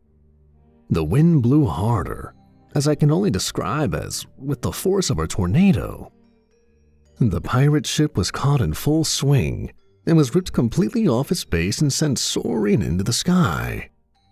The screams of the passengers still haunt me in my sleep. It came crashing down upon the ground, crushing and killing all the passengers aboard and injuring many people on the ground. It was horrifying. And people were running and screaming, heading to their cars or into the store. They were jumping over the injured people and dead bodies to save themselves. The wind was blowing so hard, Then it launched several people into the air and slammed them into trees, carnival rides, and the back of the store. Lightning bolts began to hit the ground as the thunder roared.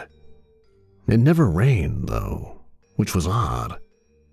I hid behind an old propane tank connected to the building next door. Thank God it wasn't struck by lightning. Now that I think about it, there were no animals injured or killed during all of this. The wind never touched the barns or the petting zoo. All the animals were alive and accounted for, which was very odd, but a good thing nonetheless. From my point of view, I could see that the midway was totally demolished. Dead bodies lay amidst the twisted metal and bloody stuffed animals. The merry-go-round began spinning extremely fast from the wind. It broke free from its axle and was launched into the sky, soaring through the air like a frisbee. I heard they found it smashed into an old abandoned house on Chestnut Street. The Ferris wheel began to sway back and forth, and people in the top carriages began climbing down the wheel in an attempt to get to safety. But that attempt was useless. A lightning bolt then struck the base of the Ferris wheel, causing it to break free. The wind then pushed it over, and it came crashing down on the back of the store. Barnaby's had been severely damaged. And just like that, it was all over. The wind stopped, the sky was clear again, the sun came out, and it was all like nothing had ever happened. I crawled out from behind the propane tank and took a look around. The carnage was devastating. There were dead bodies everywhere. Not just dead bodies, but bloody, severed pieces of bodies. Some with chunks of metal sticking out of them. I didn't even look outside the store. People were bleeding, people were crying, and I nearly broke down and cried myself. I pulled myself together and called 911. They said they already had a few reports of what was going on, and ambulances and EMTs were on their way. As I was walking around, helping people up, I noticed something really strange. There was no damage done to any of the surrounding buildings and/or property, just Barnaby's. It was like the storm's full intention was to destroy this place. The ambulances and EMTs showed up shortly after and tended to the survivors. The cops showed up, except for Reggie, and taped off the property with that yellow tape of theirs. The coroner showed up and gathered up all the dead bodies as well as the pieces with that snow shovel-looking thing. Then they all left. I heard later that the body count was in the hundreds. We lost 7 employees that day, as well as a few temps. After everyone had left, I was walking around and looking at all the damage when I noticed Pat down on his knees, staring at the damaged store and crying. That's the first time I ever saw that man cry. I went to console him when out of the corner of my eye, I saw a little Native American boy standing at the edge of the property. I turned to face him. He bent down and tapped the ground 3 times, then stood up and disappeared. I just walked away. Maybe now's not a good time, but at the beginning of the story, I promised to tell you what that acronym meant. DYFEYWLF stands for, Did you find everything you were looking for? Anyway, I drove by the store the next day and saw Pat out there boarding up the front window, and on one of the boards was a sign that read, For sale by owner. A wave of emotion came over me. I pulled my car into an abandoned parking lot and just sat there, thinking about everything that has happened at that store. Some were good, some were bad, but it was always eventful. There was never a dull moment. 2 weeks later, I drove by, on my way to a job interview, and saw the front window boarded up. But I didn't see the for sale sign, but I did see another. On the front grass it read, "Coming soon. Cartwright Cinema." There's nothing in the dark that's not there in the light. That's what I always believed, until I bought that place. I never believed in ghosts, spirits, weird energies, or anything paranormal. But I do now. Hello, I'm Catherine Cartwright. I bought the property where a place called Barnaby's, an old grocery store, used to be, until a freak storm hit. But that's a different story. I'm originally from Southern California. Yep, I'm a SoCal girl. My friends call me Kitty Cat, as in meow. Plus, I sometimes make a purring sound when I breathe. It's a medical condition that I've had ever since I was young. But that's not important. I moved here about 8 years ago. I used to work in my father's metal building company, but I've always had an interest in movies. I love movies, any kind. Action, adventure, comedy, drama, romance, you name it. I've always wanted to own my own theater. So, I moved out here to pursue that dream. And I did it. I now own Cartwright Cinema. We're a small multiplex movie theater company. I own a small theater a few towns over, and I was thinking of branching out. When I saw that property was up for sale, I thought it would be the perfect location for another theater. And it was the perfect location, but not the perfect property. Part of the agreement I made with Mr. Barnaby when we signed the contract was that if any weird or strange things happened, I'd write it down and give it to him. When he asked me to do this, I thought, why not? Nothing's gonna happen. That stuff's not real. Boy, was I wrong. Anyway, let me start from the very beginning.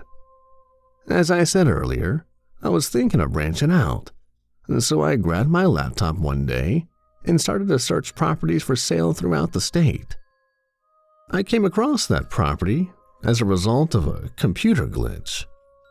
I started to type properties for sale, and before I could even get the word property typed out, that listing popped up. That was odd, I thought. I never even knew that place existed. The property was in a good location, the middle of town, a high-traffic area, and had an extremely low price. It was a developer's dream. Yeah, the building was damaged and the grounds were tore up, but since it was an old, all-brick building, it was nothing that a mason and a landscaping team couldn't fix. So, I called the realtor at the number listed in the ad and agreed to pay the asking price without even seeing the place first. That was a bad idea. The realtor called me back a couple of days later and said that the owner had accepted my offer and asked if it was possible that we all meet and sign the contract the next day. I agreed. Actually, it's called a land contract. For those of you that don't know what a land contract is, it's a contract that's drawn up, usually by a realtor or attorney, sometimes just between the buyer and the seller, that details agreements and conditions for purchasing a certain piece of property. So, the next day came, and we all decided to meet up at noon at an old gas station in the next town over, but that's a totally different story. I arrived first and went inside to get an energy drink. The cashier kind of creeped me out a little bit, so I got out of there as fast as I could. The realtor arrived next in his shiny new Escalade Cadillac. It must be nice. I'm still rolling around in a '98 Dodge Caravan. Mr. Barnaby was the last to arrive. He said to call him Pat, but it's a respect issue, so I prefer to call him Mr. Barnaby. He came rolling up in an old, bright purple bus that he converted into his own personal RV. That thing was cool. Besides the color, it looked like a big Barney bus. I wonder if his color choice had anything to do with his last name. You know, Barney, Barnaby, I don't know. Anyway, he let me check it out after we signed the contract and said that he was going to do some traveling just to get away from everything. If I knew then what I know now, I would have went with him. We discussed the conditions and agreements and made a few changes, which included a 48-hour return clause if I chose to do so. It was his idea, because in his words, "You ain't got no idea what you were dealing with." I just blew it off. We finally agreed on a contract, right there in the middle of the parking lot. We both signed the contract on the side of the bus, and the realtor witnessed it. I gave him my cashier's check, and he gave me the deed to the property. The deal was done. The realtor each gave us a copy of the contract, then got in his car and left. Mr. Barnaby and I talked for a while. He's a really nice guy. Now, let me tell you about this bus. Not that it has any relevance to the story, but like I said, this thing was cool. We talked for about half an hour as he explained everything he had done to it. He had taken out all the seats and put plywood down as a floor, and then put a yellow carpet on top of that. He framed the whole interior with 2x4s and put insulation between the wood and covered the walls and ceilings with drywall and painted it mint green. That wouldn't have been my color choice, but it's his bus, so okay. He put a wall behind the driver's seat that went all the way across the bus and put a house door and painted orange in the middle leading into the back of the bus. He had red curtains on the windows, a gray futon bed, a long black dresser with a light blue coffee pot, a white microwave, and a little 13-inch brown television set with a VCR hooked to the top of it, a small black refrigerator on the side of that, and a small white potty chair in the corner. That's kinda gross, but whatever works for him. His power source was a power strip connected to a car battery connected to the original battery. He said as long as he drove it for half an hour a day, that thing would keep both batteries charged enough to run everything for a while. Okay, I'm getting off track here. Alright, back to the story. After saying our goodbyes and exchanging cell phone numbers in a friendly gesture, Mr. Barnaby hopped in his bus and headed south. I jumped in my van and headed north and made a beeline for my new property. I was so excited. I arrived at the address about 20 minutes later, and I must say, the picture in the ad must have been taken right after the storm happened, because it didn't look anything like that picture. It was far worse. The winter months had not been nice to that building. There was some sort of black fuzzy stuff growing on the side of it. The whole entire roof was caved in, as well as the top part of the building. There's no way to fix that place, I thought. I'm gonna have to tear the whole place down. Now, for some strange reason, something told me to go inside. I don't know what it was, but I just felt I had to. That was a decision I would later regret. I opened the door, which was still in pristine condition, which was pretty odd to me, but hey, I opened it and stepped inside, and as soon as I did, it was like I stepped into a time capsule or something. The store was in full operation, fully intact and open for business. What the what? I stood there in shock. There were people in there shopping, employees everywhere. The roof was back on and the lights were on as well, as 80s top 40 hits played over the radio. It was business as usual.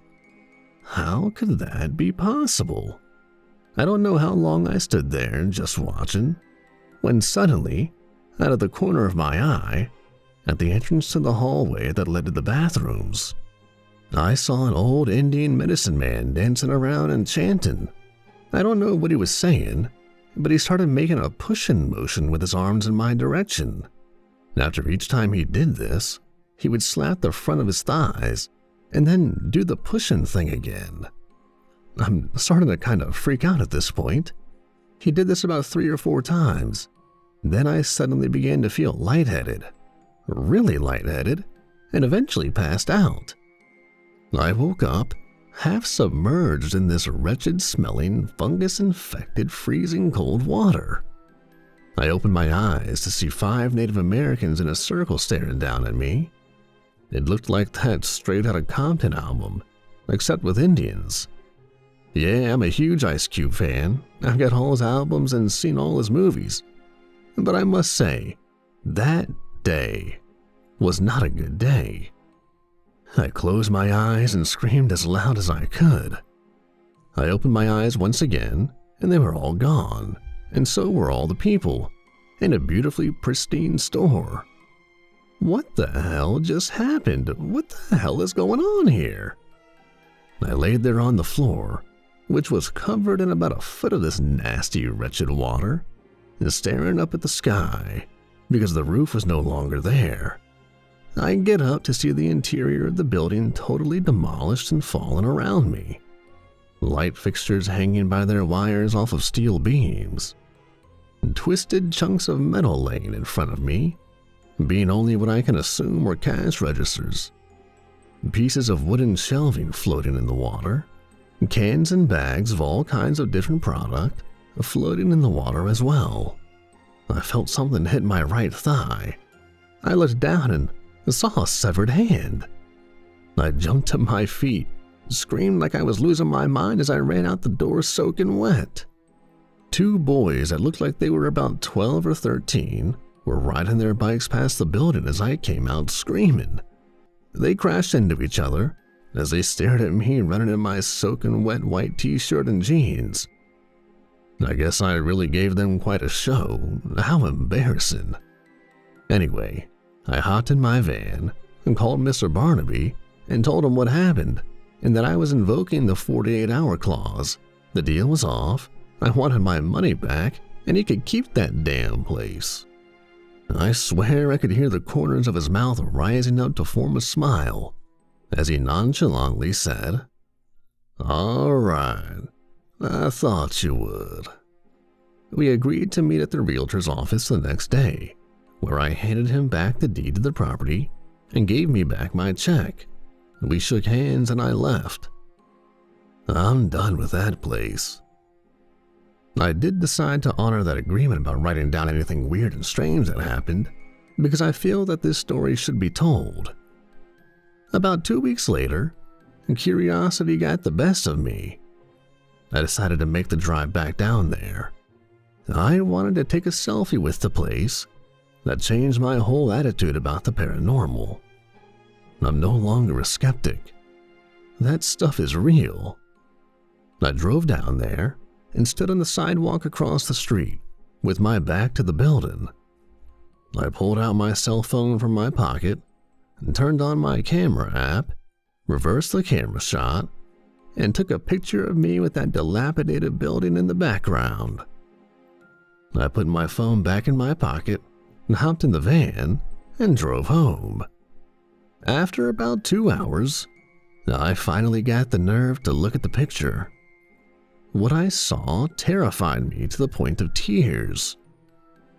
Yeah, it was a picture of me with the building in the background, but on the grass, surrounding it, were transparent images of Native Americans. They were everywhere. I quickly deleted that picture from my phone. That was about 6 months ago. And today, right before I started writing this, I received a call from Mr. Barnaby. We talk every now and then. He said that someone made him an offer that he couldn't refuse, and that he wanted to invite me to the re-grand opening of Barnaby's happening next week. Who knows?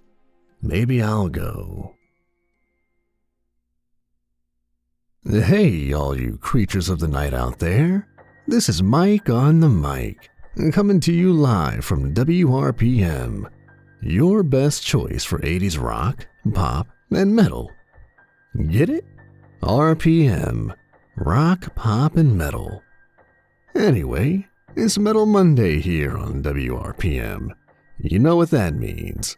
All metal, all day. That's right. Our next 20-minute continuous rock block is brought to you by Barnaby's Grocery Store. Barnaby's. Shop till you drop. You'll hear headbanging hits from bands like Metallica, Judas Priest, Iron Maiden, and Manowar. We're gonna start things off with a little bit of Slayer, Rain in Blood.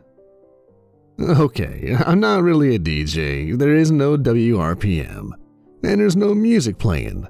It's just something I do to entertain myself. Hi there, I'm Mike. I'm the new grocery manager here at Barnaby's.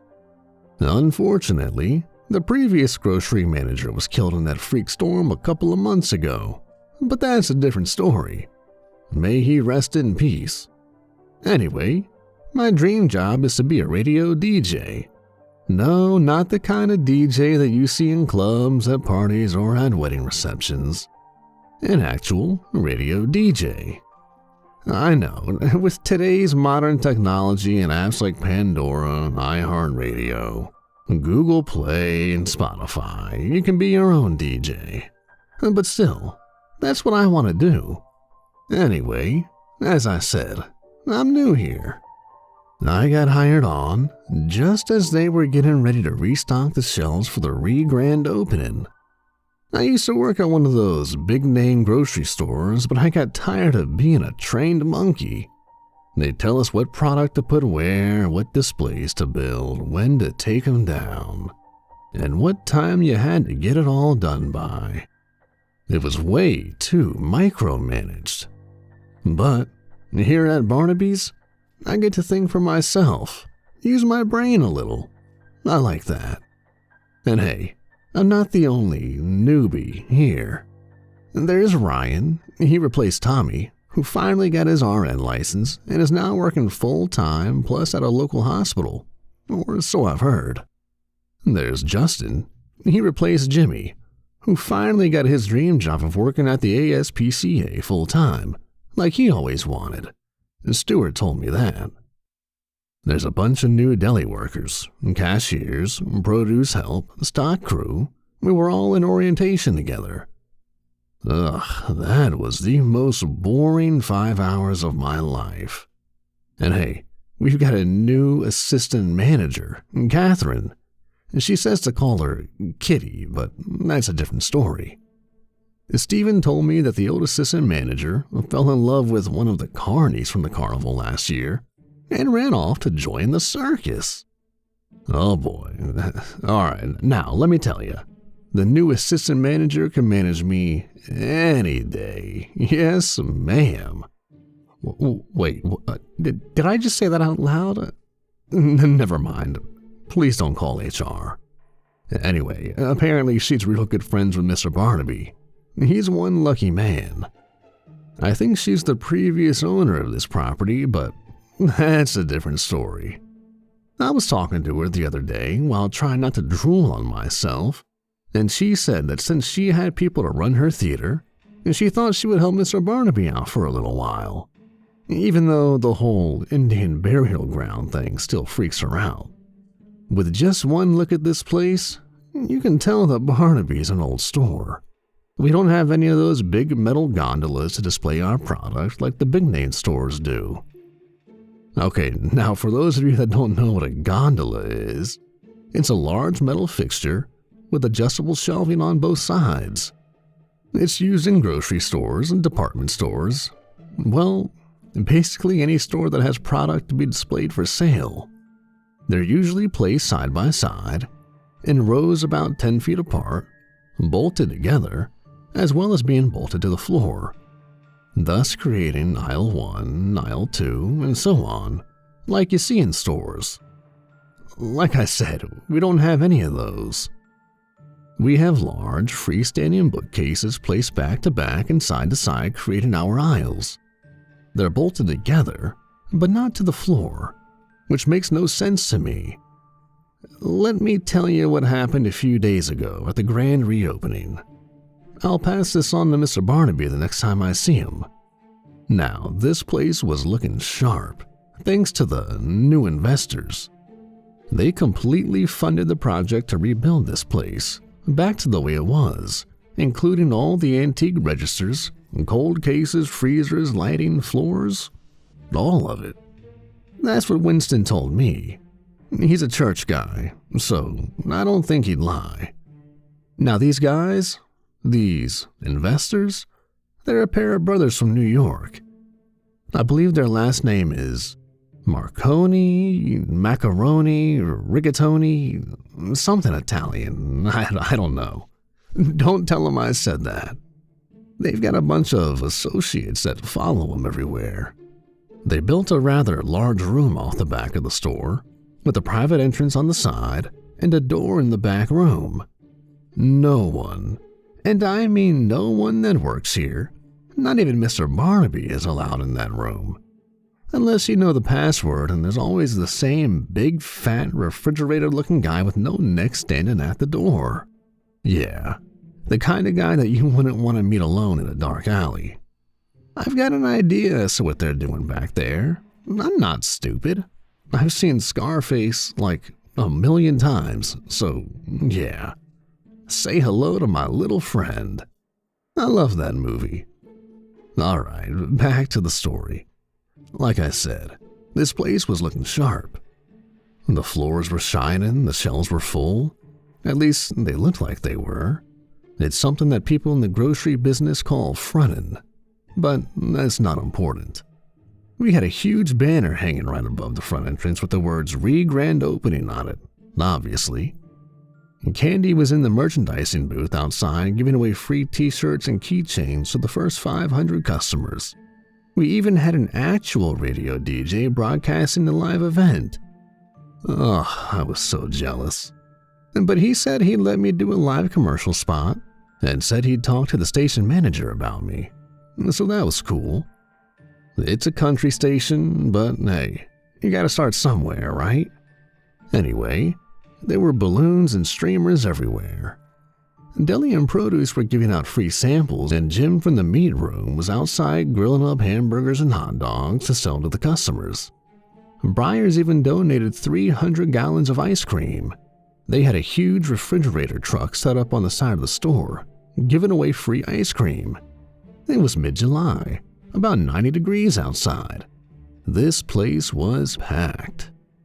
Mr. Barnaby was standing just inside the front door, greeting customers as they walked in, like a Walmart greeter would do. I was walking around asking customers if I could help them find anything, as was the rest of my crew. The Macarena brothers, or whatever the hell their name is, they weren't even there. Mr. Barnaby said they went to New York to pick up supplies. Right. But hey, everyone was having a great time. Until all the lights went out. There were a few seconds of total dark before the security lights came on. Little kids started screaming and crying as their parents tried desperately to calm them down and leave the store. There was barely enough light to see your hand in front of your face. Mr. Barnaby, myself, and other employees started moving the customers up to the front of the store for checkout before the backup generators lost power as well. I checked the bathrooms for any lingering customers. That was a bad idea. I walked in and saw an old Native American guy in full headdress staring at the sidewall in a handicap stall. He was glowing. What the hell? I said to myself. He turned to look at me. Our eyes met, and my vision started to get blurry. I shook my head and blinked a couple of times, and he was gone. Vanished into thin air. What just happened?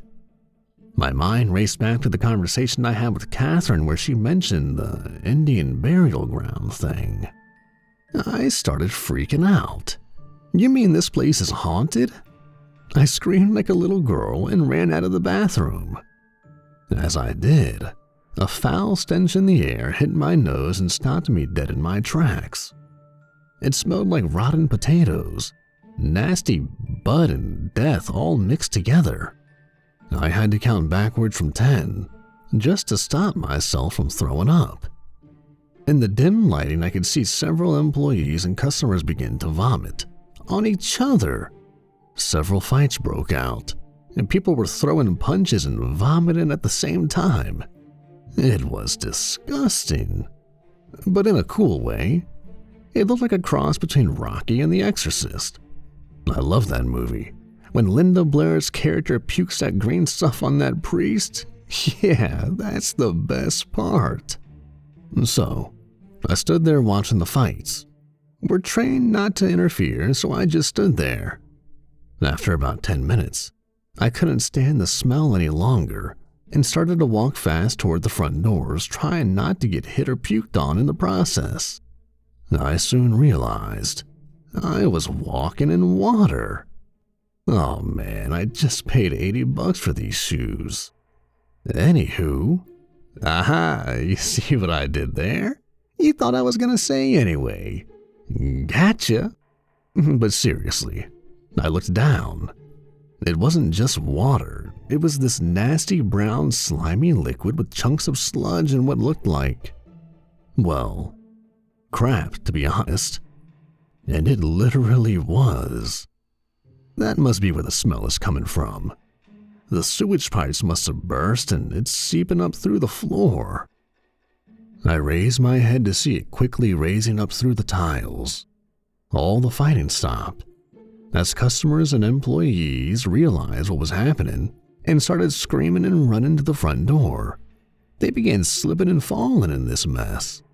They were covered in sludge and slime and little pieces of toilet paper. You can call me a sick person if you want to, but I thought it was hilarious. And suddenly, we heard a low rumbling that intensified with every second that passed. The floor began to shake, violently knocking over the bookcases and causing them to fall like dominoes, crushing the people that were in the aisles. A loud bang could be heard as the floor burst open, under what was aisle 6, sending this foul brown liquid gushing into the air like a water fountain and pieces of broken shelving flying through the air like torpedoes. One guy got hit with a chunk of wood right between the eyes. He looked kind of like a unicorn.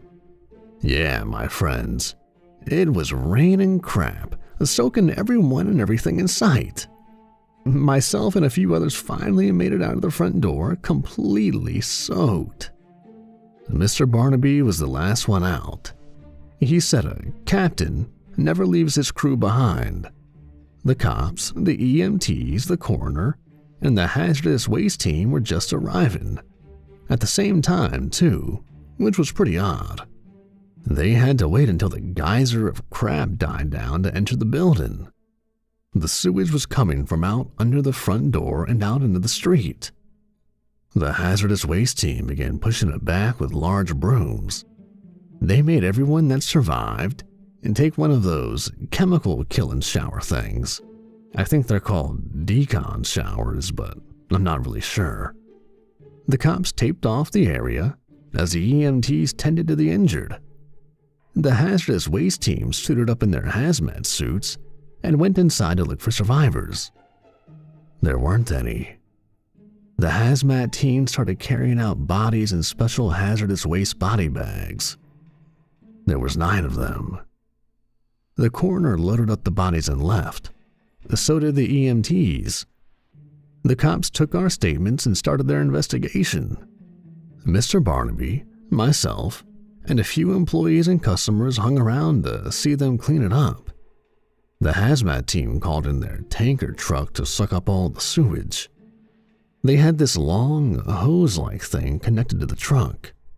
One guy was in charge of walking around in his suit to suck it all up. Man, they could never pay me enough to do that. They got it all cleaned up, then began to rip out everything within the store that came into contact with that mess, which was every single thing. The floors, the walls, the ceilings, all the cases, the bookshelves, everything, down to the last frame. Barnaby's had been completely gutted. All the packaged foods and fresh products were thrown away. The canned goods were donated to the local food bank. We had to take the labels off, of course, and write on the can in black Sharpie what it was. It took 4 days to complete everything. Now, my brother-in-law, Chris, is a plumber. Mr. Barnaby hired him to fix the pipes. He did it for free and made me help him. Damn, it was nasty. But Chris found 2 reasons why the pipes got clogged and caused the eruption. 1, when the McIntosh brothers rebuilt this place, they used 3-inch pipe instead of continuing to use 6-inch pipe that was used in the original build. They put the 2 pipes together using a 6x3 coupling just to save money, the idiots. And 2, they were about 20 human fingers, toes, and ears stuck at the base of the coupling like someone had cut them off and flushed them down the toilet. To get rid of evidence, maybe? I wonder who that could have been. Yeah, right. Anyway, before I forget, the Mac and Cheese brothers were busted by the feds just outside of Brooklyn with 10,000 pounds of supplies in the trunk of their car. They're now serving 25 to life in federal prison. I bet "say hello to my little friend" has a whole different meaning for them now. Mr. Barnaby started a donation fund to help raise the money to rebuild the store. We already have close to $50,000 raised. If you'd like to make a donation, no amount is too small. And please call 1-800-BARNABYS and press option 2 for donations.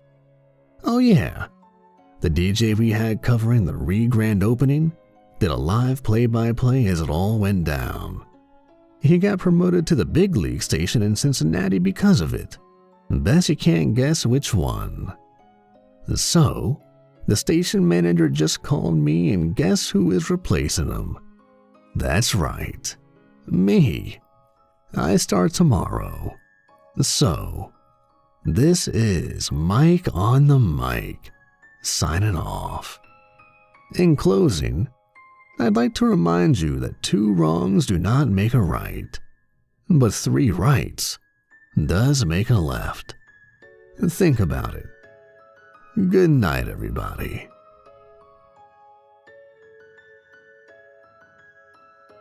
Hey, everybody. Nightmares Nightly here.